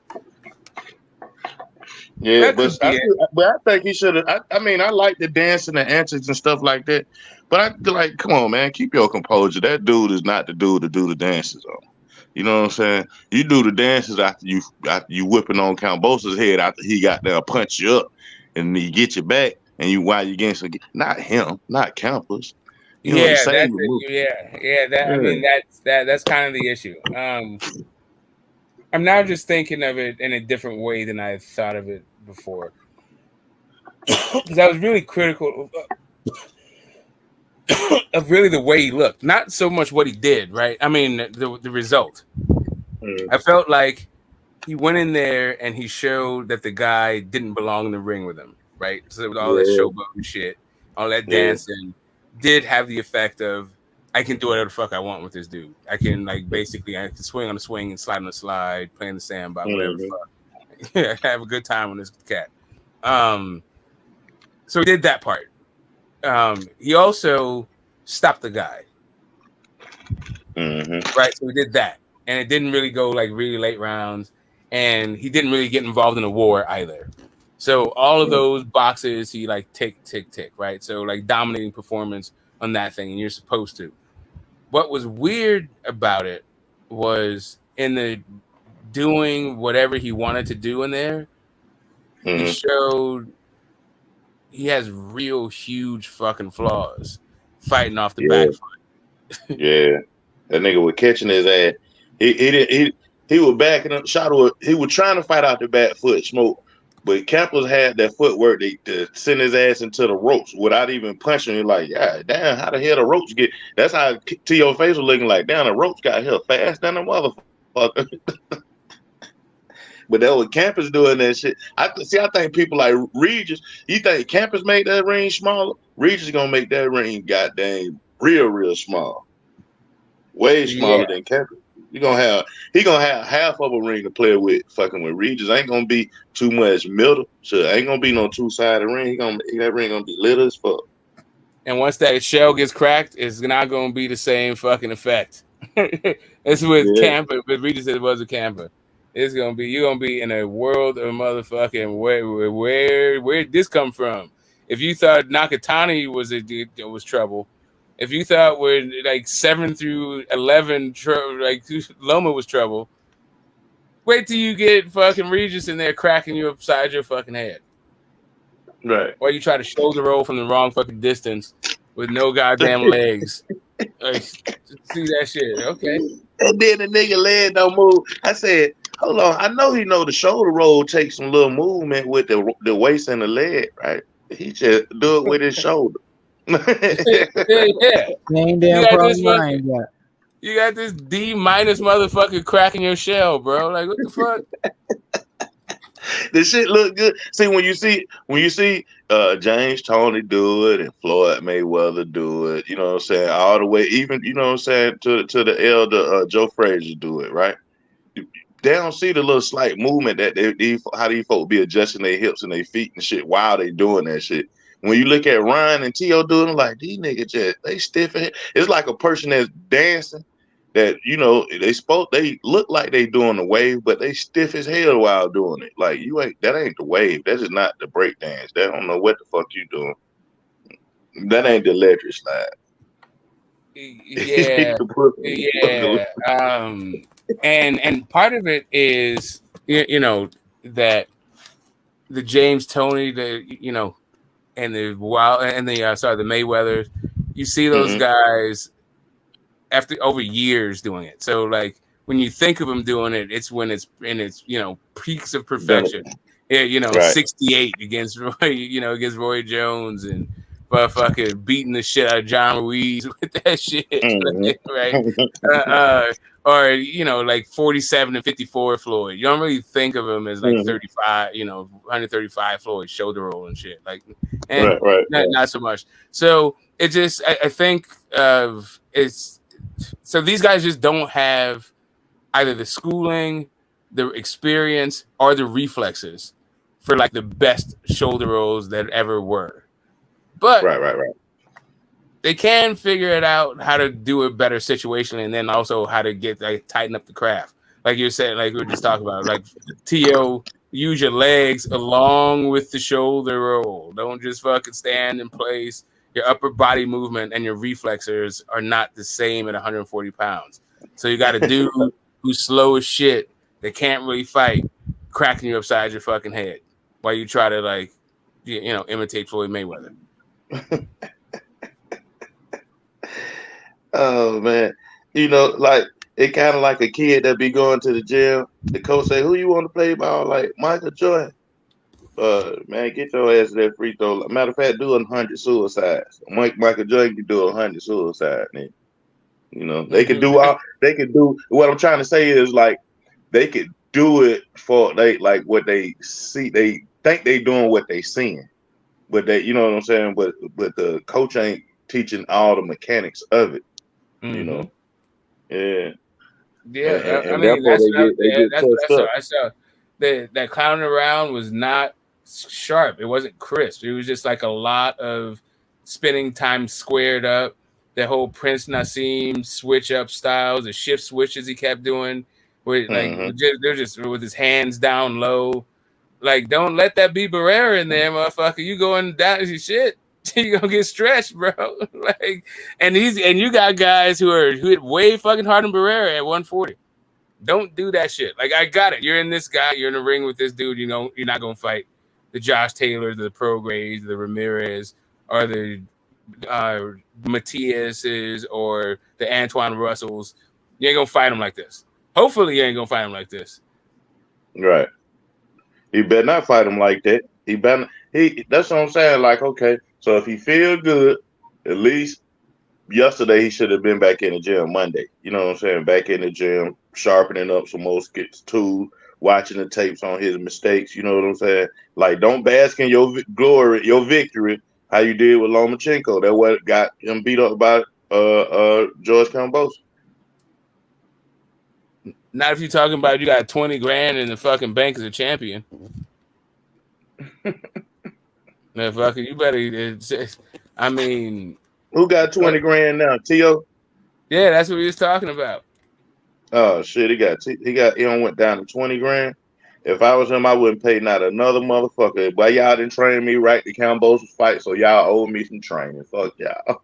I'm trying to tell you, man. Like, shit, last to keep from crying, shit. Like, I'm just saying, like, bro, man, whatever. But it's better than you heard about the shit show Devin Haney tried to save. What'd you say? You heard about that shit show Devin Haney tried to save? I still don't really get the particulars. I've heard both sides of a conversation. Like, I really only heard actually one side, and that was from. But basically, in my opinion, I think the promoter say he didn't have the funds to pay the fighters. Lorenzo Simpson versus Ty Edmonds, and then also Tevin Farmer and Mickey Bay didn't show. And Devin Haney Devin Haney had a fighter on that card, and then he was cool with Lorenzo Simpson. So he went to Ty Edmonds' locker room and he offered to get him the money. I think Devin Haney, that was a boss move to say, I'll give you the money. You know what I'm saying? But Devin Haney should have went to the promoter, gave the promoter the money. Then the promoter would have the money to pay the fighter. You know what I'm saying? That would have kept it all legal and binding. And the mama and the daddy couldn't have, the mama, the manager, the daddy, the trainer for Ty Edmonds. And then that way they wouldn't have had no wiggle room to get out of it. Because they was like they didn't want to take no money out of Devin's pocket, you know what I'm saying, and because that wasn't contractually binding to take money from, you know what I'm saying, somebody from the audience, you know what I'm saying, and but he was trying to save it. So the issue was that the amount of money was like $100. That was the first thing. So right. Yeah, Lorenzo Truck was gonna take $100 to get in the ring. I'm like, I know he spent that more than that to get there. My tank cost $130 to fill up. That's without eating anything. Like that's just what it cost to fill up my car. For one of them. No. Anyway, that's a different point. And point being, $100 don't buy you motherfucking anything in 2022 in the United States. What the fuck is going on here? That's tip money, straight the fuck up. But that's a different thing. Devin was gonna rack him up though. Devin was gonna put some racks in his pocket. Right. So he broke him off a little bit of bread. The issue was the insurance. Right. Yeah. Do you think that's a bit? Well, let me ask you my question. Like, you being a boxing fan, a person in the gym, and all that stuff, do you think that was a big deal? Like, if the insurance was going to honor them still the guy on that card got his jaw broke. Damn. So what do you think? Now, how does that crystallize your question? Okay, so to get a venue, like if you rent out an arena, they require you to have some type of insurance. You know what I'm saying? In case somebody get hurt. You're absolutely correct. So I'm pretty sure that at least a portion of that insurance. Now the fighters, if they sign on their contract that they fighting at their own risk, then that's something different, Smoke. You right. You know what I'm saying? Exactamundo. So now, depending on the contract, you might need to see an itemized, the line item about insurance. And it probably is a line item, right? Yeah. You're right. You know what I'm saying? A broken jaw ain't cheap. That shit gonna be up in the tens of thousands. Hey, however, even if it is cheap, who's gonna pay for it? Cheap or expensive? Who the fuck's paying for it? Right. That's real shit though. You ain't lying, bro. See, I think a lot of that stuff we have to look at too. Because I would, and you put something on my mind just now. Because I was like, if Devin could have pulled that off, then maybe Spence and Bud could use some of their own money and get the fight on. You know what I'm saying? But then you just said something, the insurance. You know what I'm saying? Like they probably got the money to put the fight on. Who's gonna pay the insurance for those folk on the card? Who gonna pay their insurance? Yeah. $1 million insurance policies fucking suck ass to negotiate and fucking figure the shit out. Anyway, this shit's fucking a pain in the ass, and especially if it's gonna be even a bigger one than that. Like I've done $1 million insurance claims for live events, but not $10 million one, not $100 million. I don't even know what the fuck that insurance claim what that policy would look like. Right. I know what you're talking about, like a concert at a football arena at a Cowboy Stadium, the Georgia Dome, Mercedes-Benz Stadium, if you will. Yeah, 20 years ago, I did the Oakland Coliseum. I had a fucking thing, so that had it had to do $1 million fucking insurance policy. You had to pay for X amount of employees and all that other shit, right? Yeah, security and had some. All that shit. Yeah, all that shit, right? But that was one thing. I don't know, and that was again like 20 years ago. So I don't know even what the fuck it looks like in post-pandemic fucking world. I'm imagining it's the Yeah, same you're right. kind of costs. I mean, it's the same thing that I have to pay for. I just don't know what the dollar figure is anymore. Right, I feel you. Because that's how what it was like. People used to want to get to Phillips Arena and do their little car shows or birthday bashes and stuff like that. And Phillips Arena used to always tell them nigga million, but that was 20 years ago. $1 million. You know, niggas were doing some cats was coming up with the bottom line for the insurance. I think it was like they had to buy put them out for the arena and had to put them out for $1 million insurance. You know. And it was required. Like if you was gonna do a show there, so a lot of cats would have called in, a lot of different investors and stuff like that to put shows on. But like you said, that was so long ago. I hadn't been inquiring about big arenas in a long time, so that's something I'm gonna look into. Yeah, See how exactly. much. There's nothing, bro. There's nothing quite like laying out 6 figures and just like the day, like. Man, that shit's fucking nervous as fuck, bro. I'm done. My live event promotion days are fucking done. But I do remember shit like that. Shit like insurance for live But events. I'm saying like the promote. I don't like the promoters didn't even have no money. They didn't have the money to pay Mickey Bay or Tevin Farm either. They didn't even show. They didn't even come. They didn't even go down to Mississippi. They were still at home. And I'm like, damn. So they knew they weren't getting paid before everybody knew they weren't. You know, I ain't saying they should have red flagged the whole fight and told people not to buy, but people still bought their money to watch that shit. Yeah, because like there's a whole thing about. There's the only time I'm getting I'm leaving my house is when the money hits the bank. If I get a phone call, the money's there, then yeah. At least treat a nigga like a rapper, give him half now and then half when you get there. The other half when you get there. Yeah, man. Jeez. And then the daddy looked like he wanted to fight Devin Haney big brother. And Devin Haney big brother was just trying to, you know what I'm saying, figure out how to get everybody straight. Then they gave them niggas some bloody glove. They gave Lorenzo Simpson some bloody glove smoke. They told him he couldn't use Grant. Like all I heard was the mom, Edmund's mom, give her part of it. I haven't seen Devin Haney's part of it just yet. Man, they gave the boy Truck Simpson some. They told him so I don't know. I think Truck is Blue Blood's fighter, and Blue is cool with Truck. Somehow, well, anyway, Devin was in that locker room with Truck when they were going through the glove shit. So the person who was over the fight, he come in, he give Truck back his gloves, some good brand new ass Grant straight fresh out the plastic. Told him whoever the person is over there at the arena told him they can't use them gloves. Professional Grant gloves. They told him he couldn't use them. Then they said, what kind of glove can I use? Say you can use Title. Then we're like, damn, we ain't got no Title glove. So the dude was like, we got some Title gloves on deck. He bring the gloves in. The motherfucker used up the strings on them, dust, dirt, blooded up, the leather on them, got dry blood on. Like, man, come on, y'all. So y'all think that man finna put his hands? Yeah, you got biohazard gloves, right?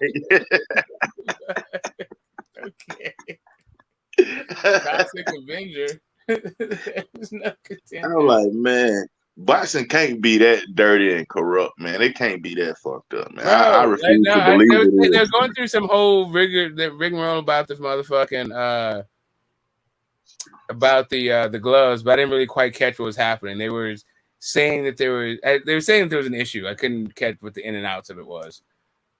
Yeah, that's what it was. Biohazard gloves. That's the. I guess I could have made my long ass story short by saying that. You know what I'm saying? They gave some biohazard gloves. I'm talking about. You don't know who blood was on it, what the fuck the person got, the sweaty hands that was inside it before. You know what I'm saying? Yeah, I'm good. Thanks a lot for thinking of me, not.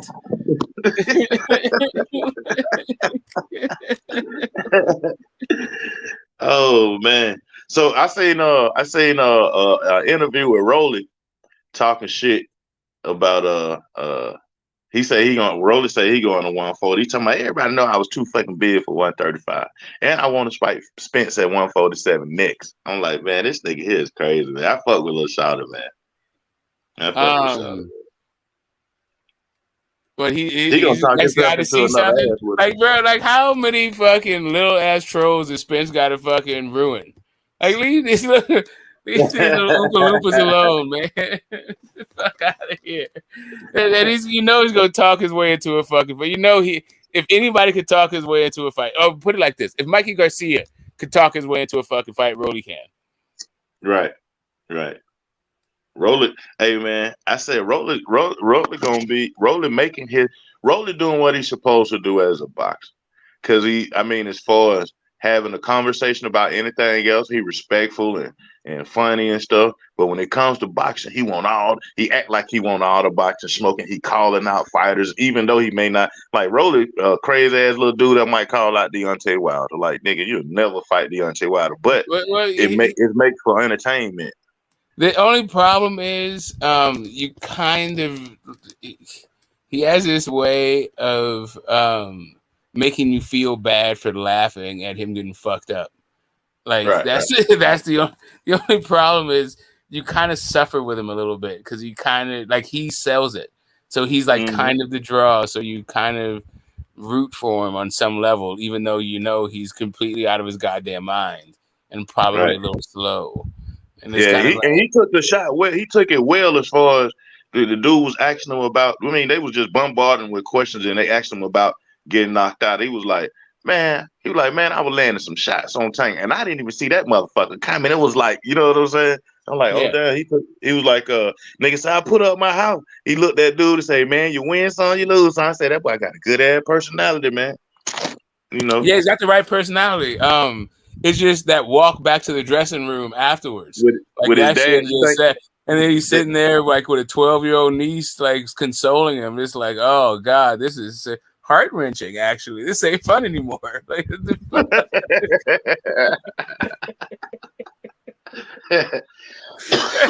oh damn!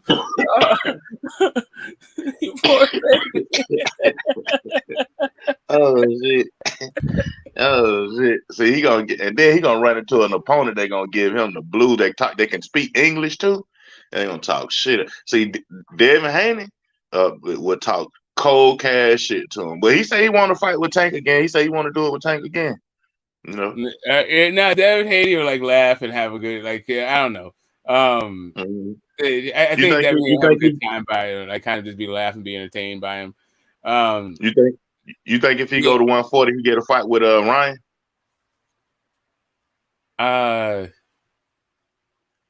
I think if he goes to 147, and no, I don't think he can get a fight with Ryan. No, in a word, I think that Bob Arum would sacrifice Tio. I don't think that Oscar would sacrifice Ryan. Bob would put Tio in front of Rolly. Yeah. No, I think he'll put him in front of Ryan, but I don't think Oscar will put Ryan in front of Tio. Oh, okay, I got you. Mm-hmm. But the shit talking session I'd like to see is Rolly versus Blair Cobb. Boy, with the head you talking about, I would love to see that shit right there. I would love to see. Boy, they made the best shit talker win. Yeah, made the best shit talker win.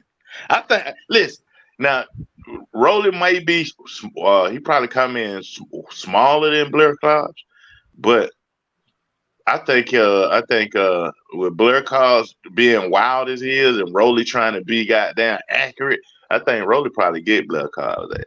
He probably catch his ass. Being that he don't got caught by that thought right there, and Rolly's fucking delusional self fucking confidence. You got yourself a fucking. You got the grounds for great press conferences. Great press. Yeah, great press, man. That fight, and both of them. And see, that's the thing. I guess I believe the belts do matter, but that's one of them things where they don't have the fighters don't have to be champ, and they gonna be their personality will sell the hell out that fight. You know, on their Yeah, road but trip. Rolly, I wasn't really tripping off the Rolly Tank fight until I watched the pressers with my kid, and he's like, "Yeah, let's watch this one." He's Rolly sold me, and my kid, he grew up watching Tank. Oh man, your kid they were feeling sad about Tank. Miss say Rolly getting Say knocked again? out. I say, were they feeling sad about Rolly getting knocked out? No, it wasn't like, man, come on. He knew full well the Tank was gonna knock this dude up. Like I said, he grew up watching Tank. He seen Oh yeah, nothing but they was knockouts waiting with on Tank. it. He was kind of like, Yeah, yeah, and see, okay, man, and that's why they were like kind of that's all bored with it. They're like, okay, who the hell is this dude? Like Tank is gonna knock this guy out. But then they watched him. They're like, okay, fine, I'll watch it. Like my son, he 28, 29 now. And he ain't never get into boxing like I did. He only know people from the last person he know is like Keith Thurman and Sean Porter. You know what I'm saying? Yeah. So yeah, but I be trying to talk to him about the new guys or whatever, and he only like your kid. He only know Tank. You know what I'm saying? Tank David, little light skinned boy. I'm like, no, man. I be trying to talk to him about Devin Haney, Earl Spence, and all that. I don't know who them No, folks mine is, know Dad. all. Yeah, no, mine know all of them. Like I took him to see Loma. We've seen Loma together. We've seen Triple G together. Mm-hmm.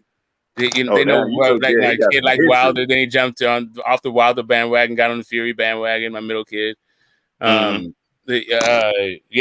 Spence is a staple. Who else? Canelo. That was the Canelo Triple G fights were a staple around the house. Like the wife and daughter were even into those ones. Mm-hmm. Like some fights get the entire fam together. Other ones just the sons, right? Mm-hmm. But it was fun when it comes to Tank. That's who that's their. My oldest is what is it, 98? He's gonna be 24 in October. Okay.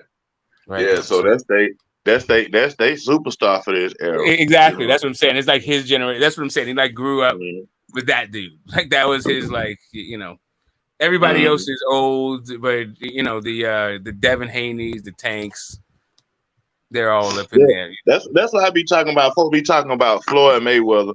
And I be like, man, the only people that really paying attention to Floyd is people from his age range. These kids don't know what the hell Floyd talking about, and Floyd don't know what these kids talking about. That's why, you know what I'm saying? Like, yeah, these kids listening to the nigga that's dating his daughter is the folk these kids listening to. You know what I'm saying? Where he got a child with his daughter is the folk these folk listening to. Floyd still listening to Tupac. They got two different type of places. So, I'm in my mind, he and Tank probably talk like father and son, not like peers. Yeah, they don't talk like peers. Yeah, like Madonna's like a grandmother. Like, yeah, she's a big star and all that shit, but that was not the right crowd. They had motherfucking rappers and shit sitting in their chairs, not getting up when she came back. Come on, get out of Granny's chair, man. What the fuck is going on?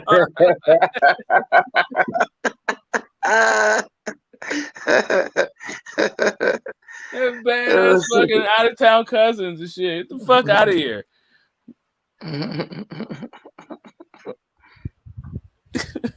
Anyway, he said, "Goddamn, they were just all in her way. Fuck the old lady. These children disrespectful as hell, man. Anyway, yeah, man, that's just fucking bananas. You got fucking Madonna screaming at goddamn Sean Porter's wife. You didn't save my chair and shit." I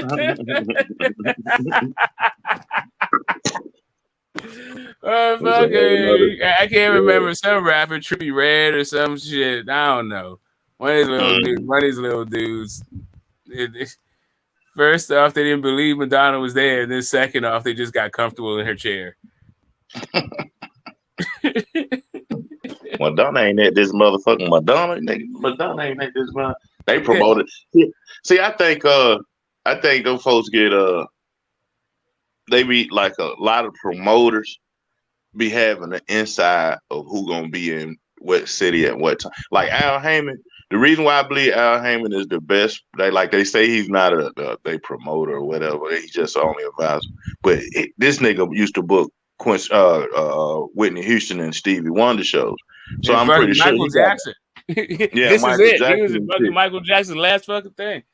You're right. So I'm pretty sure he have itineraries on where all the stars are gonna be at. Like he probably get that shit in his email every day. You know what I'm saying? So to send them some free tickets or whatever, or, shit like that. That's why I don't events be packed out with stars. Via him. Yeah. Yes. Well, Al stars Heyman as is far as singers and shit. and not only that, he like learned at the foot of this other legend. Like I don't know, man. Al Heyman's on some different shit. I was like, that was a smart ass move though to switch over to sports. A lot of folk didn't understand why he switched over to why he hopped into sports like that. Yeah, because it's fucked up. Because like boxing will ruin your goddamn reputation. Like I love it and all this stuff, and like that like in my private life, but I might goddamn just stay retired. Fuck, I don't want to like the shit I'm hearing from these goddamn stories, man. Shit, Rachel talk about the fucking false rape charges, so guys can get different days swap to get their fighters in and your fighters out. Hey, man, this shit's bananas. I'm not trying to. Nah, man. Like music was fucking bad enough. Boxing sounds wild as hell. Mm-hmm. Yeah, that boxing shit, like, but that's all. That nigga, goddamn.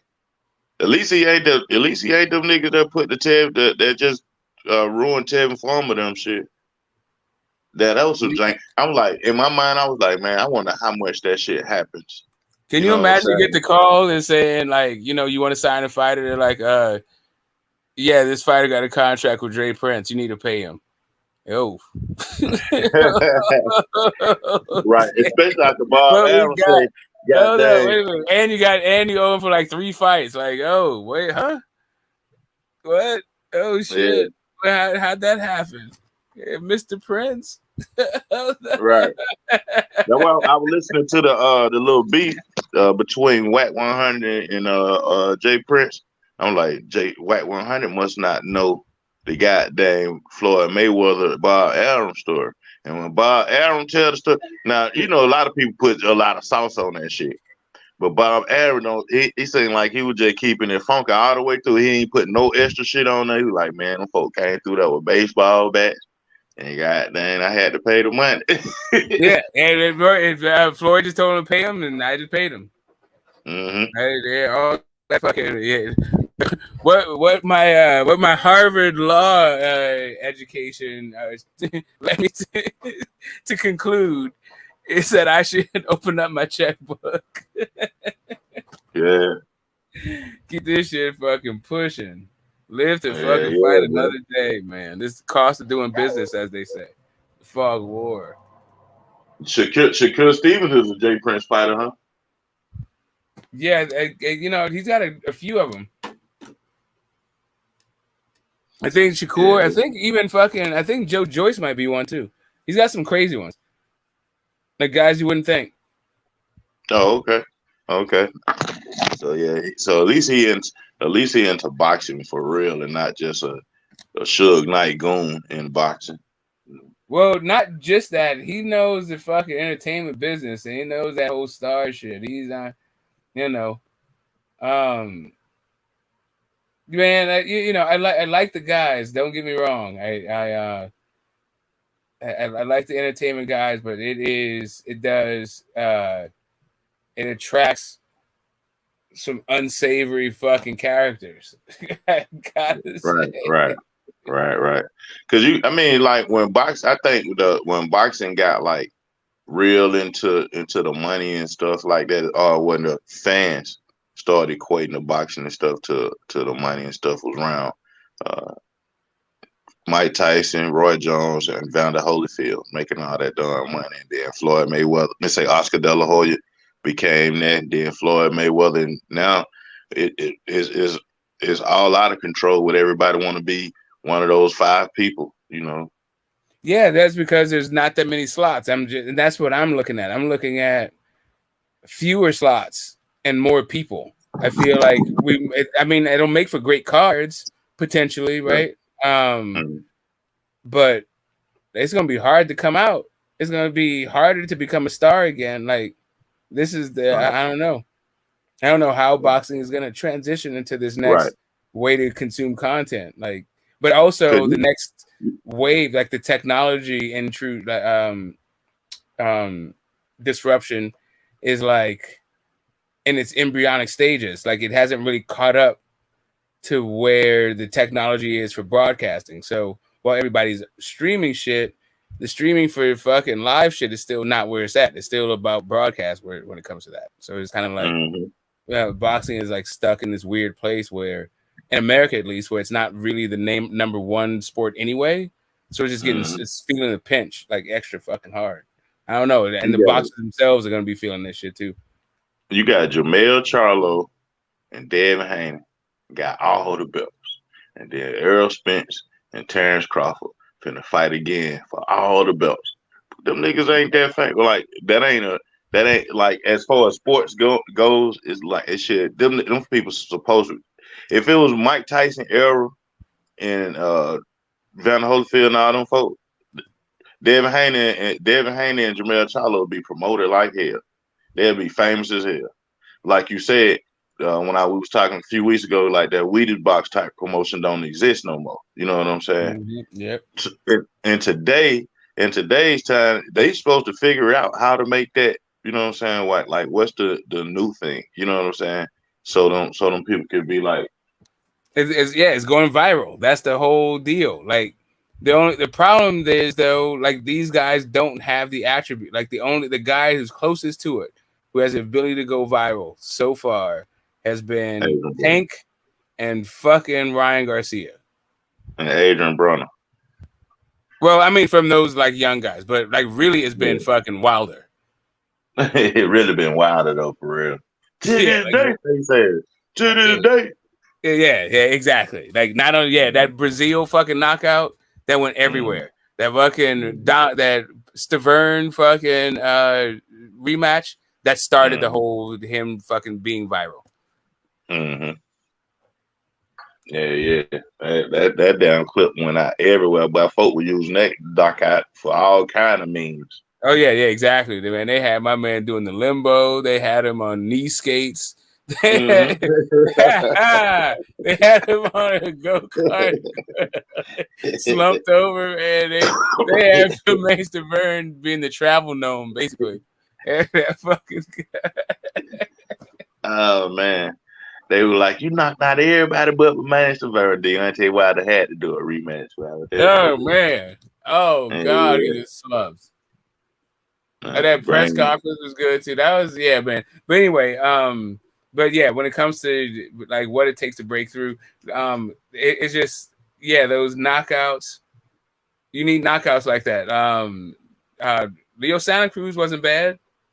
That did his rounds. They got a little knockout of the year kind of situation, but I don't think these guys can crack like that. So, I don't know. Ryan can do it through like video editing and it being like charismatic and shit.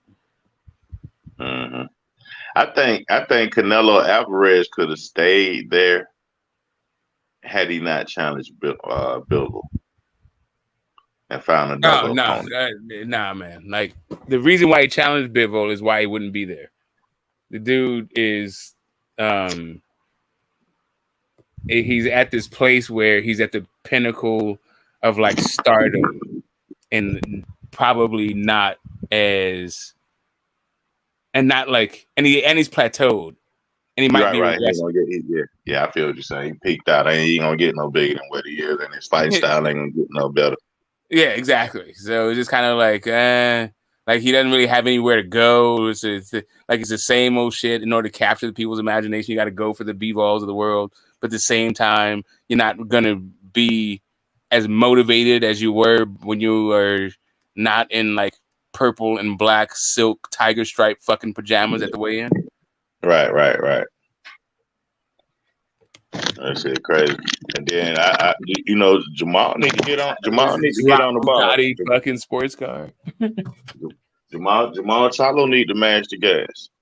He need to match the gas because he ain't gonna get no younger. Hey, they are young, but he ain't gonna get no younger. And if he gonna get that stardom up through there, if they gonna be some stars for real, Then they got to make that move. It's like your brother got all the belt. If I was somebody got to be like really push the issue. I'm the fucking champ. I got all the belts. Come whoop my ass and make the world feel them. You know what I'm saying? Them UFC niggas, but they would goddamn they once they become champ or some shit like that. Conor McGregor, goddamn John Bone, any of them folks become champ, but they all over ESPN talking shit and everything. Right. That's because it's all an in-house affair. Like if my house I can create my own ranking systems, own weight classes, own belts. And then all I have to do is go to the neighbors who's broadcasting all my fights, and they just send the fucking family there. And my neighbor happens to be the broadcaster for the entire fucking club. Like, come on, man. But I'm saying, so like, since ESPN got into boxing, this is fish in a barrel. Like boxing does not have it like this. You say the boxing, say the boxing sector of ESPN is weak. No, I'm just telling you that boxing as a organized sport is it's like a century more sophisticated, way more bureaucracy, way more stratification, right? Like you can't it's not just like one promotional company gets to tell you like what one promotional company does in the UFC for the sport of MMA, right? One organization in boxing, its counterpart would have to be split into a sanctioning body. That's one. Right. Actually, a few sanctioning bodies because you have to agree on what the fucking weight classes are. At least one, but like at this point it's 4. Right. You have to agree on 4 sanctioning bodies, 4 different belts, 4 different rules structures, but also the promoter can't also be the manager. And the manager, right? That's a breach of contract, conflict of interest. Yeah, you have to figure that shit the fuck out. And then also you would have to be, but I guess that was it. That would be really what one promotional company would be. It'd have to be 3 different entities. Right. Yeah. And these niggas don't want. They try to be everything. All these folks, they everything though. These days, smoke from Devin Haney to Deontay Wilder. They all, from man down, all of them. They want to be their everything. They their own promoter, manager, everything. Yeah, they just fucking don't have any talent at it, which is why I'm hoping. Which is why they can't break out. Yeah, like they're just trying to cut out the middleman, but like, bro, the middleman was providing a service. You just don't want to pay for this fucking service, but it's not like you can do the service yourself. Like, right, that's right. And if they paid the middleman for those services, them niggas can pop out. They hope them if they paid the middleman for that service. I think a lot of not only promoters but venues would be want to put on fights. Yeah, but the problem is, right, when the thing that made the service profitable for the provider was not splitting up the managerial fucking money, right? So, like, you could keep all that shit in-house. And, like, right now, you're splitting, like, 40% of the revenue, right? Like, basically 50% of your revenue is going outside the door, right? You can't even touch that shit, legally. Right. Yeah. So it's kind of like, you got your fucking revenue cut in half. Yes. So and then that's even before and then once it do get in the house, you still got folk to your trainer, your nutritionist, and all your different trainers and nutrition. You got a lot of other folk to cut. Yeah, you got motherfuckers like Terrence Crawford talking about his pound for pound #1 in the world. Where's my $6 million? What the hell? What's one thing got to do with the other? I didn't. You know how much it costs for me to get you the writers to make you #1 pound for pound in the world? Right. Listen, I don't want to soak. I don't want to do too much game. People out here, like I'm telling you, fucking Santa Claus is real. See, like a person like Terrence Crawford and Errol Spence. I think both of them cats should they supposed to be in like, especially EJ when Stephen A. Smith talking shit about him. He should have did the Floyd Mayweather pull up on that nigga, talk your shit back. You know what I'm saying? Shit. Yeah, Like the thing is, I don't know that it breaks through the noise. so, Like EJ, Stephen A. like Stephen A. Smith talking shit. Like I don't remember him talking shit about EJ, right? I don't like. Here's the thing. Like I don't take him. I don't take his boxing opinion serious. Like outside of basketball, I'm not really like what the fuck. And even his basketball takes, he's a little bit like old media, right? Like the players have gone around him. He can still provide you something, but him and Michael Wilbon and fucking Windhorse and all that shit, they're like, Yeah, they I don't should know. done said that. Yeah. Yeah. I said that too. But then the only reason why I use the thing say he should have pushed up on him because ESPN is still a big ass platform, and Stephen A. Smith, EJ could have got some ESPN shine a little bit, you know what I'm saying, with their audience over there, and you know what I'm saying, and get a chance to be on some people in Stephen A. Smith age range radar as far as who the hell he talking about as far as a boxer. Yeah, but if you like if you go back, I'm assuming this is around 2019 this happened. And if you go back to that time, there was real network wars going on in this fucking piece. You know, DAZN was throwing fucking money around, getting into the market. Fox got into the market. Like fucking $500 million was fucking spent, like just in like reported money. So like the idea, and this is Spence, like Fox did Spence's first goddamn pay-per-view. And the idea that you're gonna go stir up controversy to get ratings at the rival network is probably not what you do, right? For your new partner. But I'm saying like how Floyd stayed on ESPN. He was with Showtime, but he stayed talking shit with them. But he was on ESPN first, right? Like because Top Rank was on ESPN back then, and then he like moved. Then he moved to HBO, but even then, it was just kind of like it was in the transition part because like most of his shit with like the whole Gotti shit, he was still fighting on ESPN at that point. That whole like Brian Custer, not Brian Custer. What's that fucking dude's name? I know you're talking about the white boy. His name Brian too. I know what you're talking about. Yeah, nobody. I think he's at DAZN right now. I can't remember what his name is. But he was like nobody came up. Like I didn't call you to talk to you. You called me because people want to talk to me. Nobody cares about you, man. Floyd was in that dude's ass. Right.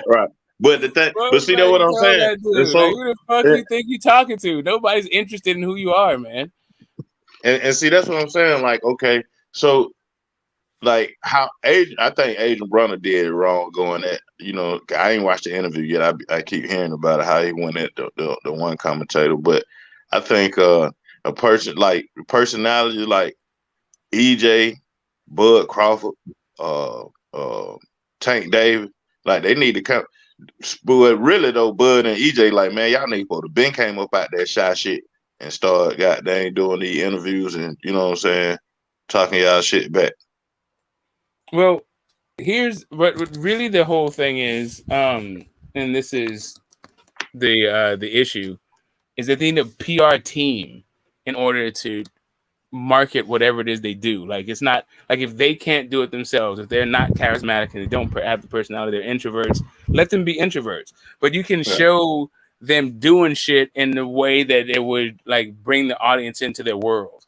So you still care about it. Because really all you need is that for a fighter is like the emotional attachment to the audience. And then the rest of it is just, you know, boxing. Like all the shit's thrilling and it's fighting and you're gonna get the drama and all the shit. It's just that you know there's not a lot of variance in boxing, so you have to care about those fighters. So how do you get the fucking people to care? But anyway, to me, these guys just need fucking marketing teams. Right. This is really all it boils down to is like, and somebody willing to eat the fucking cost. I guess that's the other part of it. Yeah, I can go for that. I can go, but they got to pay that marketing team. They got it, you know what I'm saying? And the thing is, it ain't like these niggas ain't got the bread. Now, that brings me back to the thing I was gonna ask you earlier, you know, like speaking of bread. So like a person like Campus, right? he fighting Teofimo Lopez, and, you know. But I know he ain't getting that. I know he ain't getting paid like Truck Simpson. But you think a lot of those fighters like Campers getting over 50,000? Hell no. Maybe. Yeah, Teofimo against Teofimo? Hell no. Oh, you said they ain't paying. They're probably paying about like 15,000, 20,000 maybe. Well, here the fighter probably gets that. The promoter and like because the Mexican promotion has its own kind of culture to it. Psycho was breaking it down for us, but like most of these dudes are getting pennies on the dollar. They're getting like but to like if they're lucky to see 10%. Are they own money? Yeah, their purse. Oh hell no. Yeah, that Ali Act shit, that's a American federal thing. That's not fucking. These are Mexican fighters. Fuck that guy. Okay, so let's bring it to let's bring it inside of America, like inside. Let's keep it in America. Then you think who? Let me see. I'm trying to think of a fighter that's not really famous like that. So you think Regis Prograis getting over 100,000 a fight? I think Regis Prograis is, yeah. You think he getting over 100,000 a fight? Okay, let me see. Yeah, I just because I think he is because of who his promoter is and what the roster is looking like and all that shit. Yeah. Oh, okay. I'm trying to think of like, cause I remember Floyd Mayweather was like that when he was on ESPN. Like he used to get 150,000. Like his first check was like 100,000, and then then it got up to probably about 300,000 over that when he was with Top Rank. Yeah, but that was with Top Rank. The fucking Prograis with DeBella, and he's like one of DeBella's only guys. Like DeBella has a really small stable of people that he works with. Oh, okay. And so I think I think he leverages like more money for more personal like fucking engagement than Top Rank, which has all these fucking fighters and all this shit, right? Right. Yeah, I know these, but that's why these niggas got to fight. Well, like, okay, I got you. Tevin Farmer and Mickey Bay, that fight was supposed to happen. Well, I know they ain't even get paid. The promoter didn't even have no money. Yeah, that money didn't even make sense to me, actually, for real. I was like optimistic. It's like one of those fights that seemed too much like right. Like it's one of those like, oh yeah, you know what? There's a market for boxing purists. Like, no, there isn't. Like, stop playing. Two dudes that ain't gonna knock shit out. They're just gonna stare at each other and like battle for foot position all night. Okay. I heard somebody say, "Man, that fight wasn't promoted worth a damn." I'm like, oh, because you can't promote it once a day. Like, okay, what's the knockout reel gonna look like? It's gonna look like it's gonna be people in the fucking stands sleeping through their fights. The 3 people who are in the stands watching their fights. What the fuck? Tevin Farmer is amazing how little impact his fucking punches have. It's like it seems like it's an insult to the word punch to call it a punch. Like I don't know what the fuck this dude is doing. It's scoring blows. I guess that's what. Yeah, right. I'm like, man, who in the hell put this fight together, man? Tevin Farmer versus Mickey Bay, man. Who the hell did this shit? And I'm talking about these dudes are like, I mean, they're good brothers. Don't get me wrong. I like them both personalities. I like their personalities, but they can't sell shit. Right. And that's what that's the perfect example of what you're talking about. Folk be want to keep all the monies. You know what I'm saying? Other than looking at the monies and paying folk who can take care of certain shit, then you know your gate gonna be popping. You know what I'm saying? You know your gate gonna be popping. Okay, and you can tell that these people pretty much can tell that by simple stuff like their YouTube followers went up, their Instagram followers went up. You know what I'm saying? They get more comments. Comments are being mean, talking about this one gonna beat the other one. You know what I'm saying? So, but that shit ain't happening. Ain't nobody going on nigga Instagram or TikTok trying to figure out who the hell they is. Nobody want to even know who they is. Niggas want to know who Lil Ryan is though. Let me just shout it out the chat right quick. What's up, Matt Chad? What's up, Eliezer? What's up, Tony? What's up, Jed? What's up, Danny? Doing your thing. We're not reading the thing. We're just chopping it up. But peace to you guys. We'll get to your comments. Dan, I've been looking at the chat a little bit. Danny been popping on them niggas in the chat. I ain't been wanting to that's smoke. Danny. Danny does that. Well, yeah, listen, man. Flat-foot bitches like breaking the internet soon. Love that shit. Flat-foot bitch. That's too good, man. That's one of the best trolls best troll responses ever. Yeah, man. I just want to see some more good fights. I hope Deontay Wilder have a good showing on his debut back.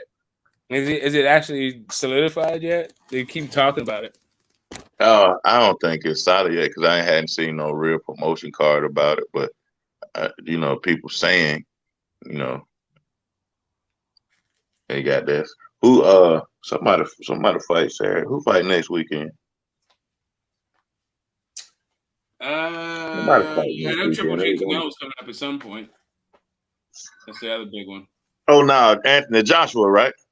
I thought, is that this weekend or next weekend? I think that's this weekend. Yeah, it's this weekend.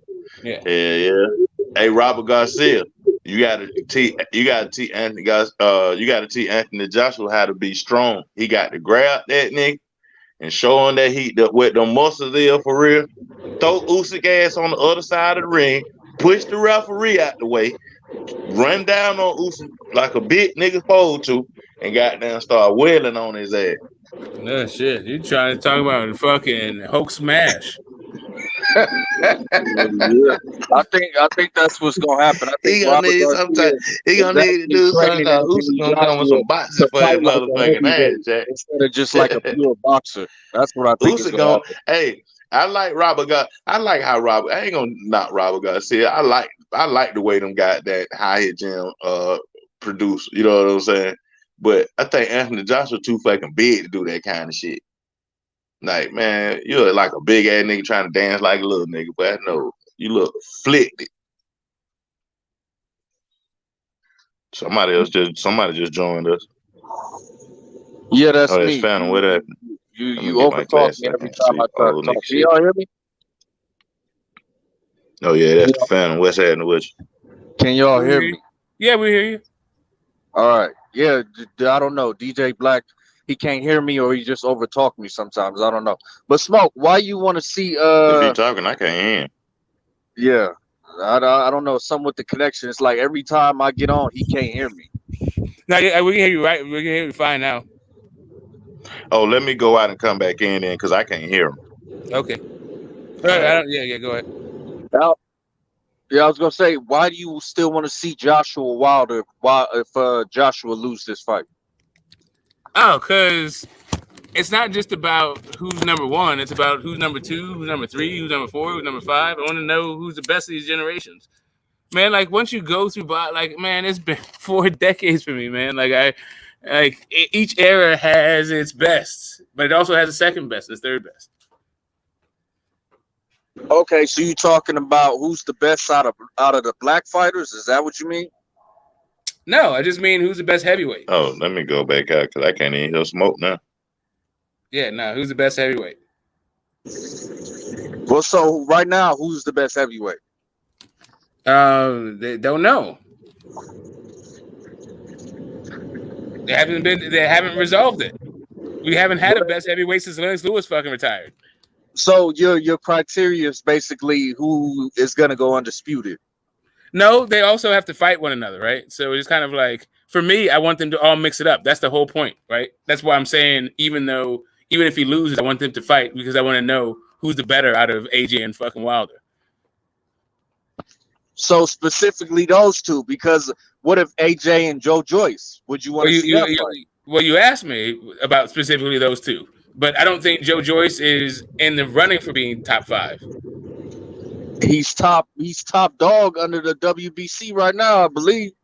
I think. Well, first off, I wouldn't even call him the same generation, but being top dog in a sanctioning body does not make you one a top dog of your era. But anyway, it is what it is. I'm just saying, like for me, it's like the guys I want to see mix it up are Ruiz, Wilder, AJ, Fury.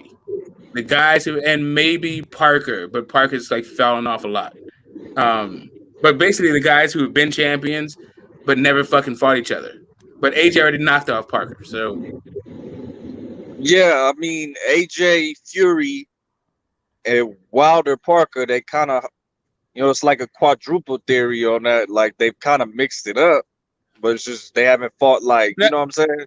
yeah, I'm just saying like Parker is just less so just because Parker got knocked off by like non-champions.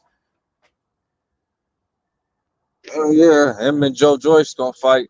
I think that's like pretty it much was like Dylan White was all right. He got knocked off by a champion. You can still put him in there somewhere, like with him and Ruiz. But Ruiz was an actual champion, so he's not in the like who's the real best champion kind of thing. Like I feel like Wilder Fury's been decided. Like we got to put Fury ahead of Wilder. But where do we put Fury ahead of? Do we put Fury ahead of AJ? He hasn't fought AJ. Do we put him ahead of Usyk? He hasn't fought Usyk. Do we put him ahead of Ruiz? He hasn't fought Ruiz. Well, you kind of have to, but he's at the tail end of his career, and I think it's interesting that, like, if he vacates, Joe Joyce Parker. How's it the tail end of his career? That dude ain't any older than any of his other dudes. He hasn't had more fights. He hasn't had more wear and tear. This is fucking done, like end of his career. Give me a break. Yeah, he's at the end of his career. Wilder beat the shit out of him. He beat the shit out of Wilder. But what I was gonna say is that, like, if he vacates, then does Joe Joyce Parker become like a title vacant fight? I don't know.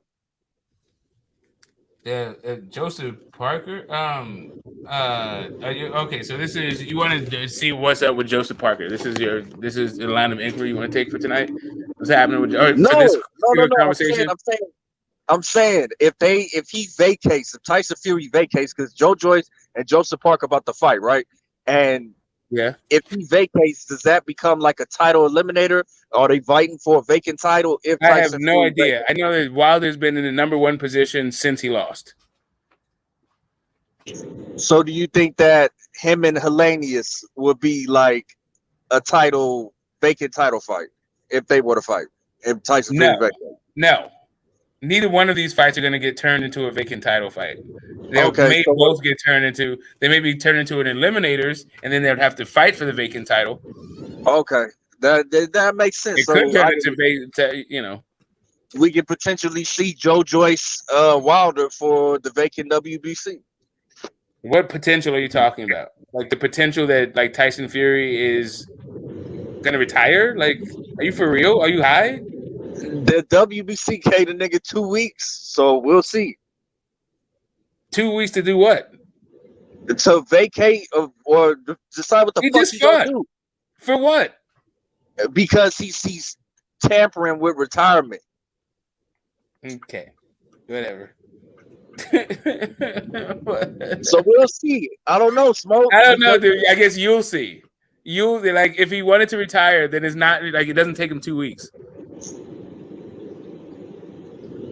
We'll have to see. Because is he trolling or is he serious? You know? What do you? I don't know. Like, what do you think?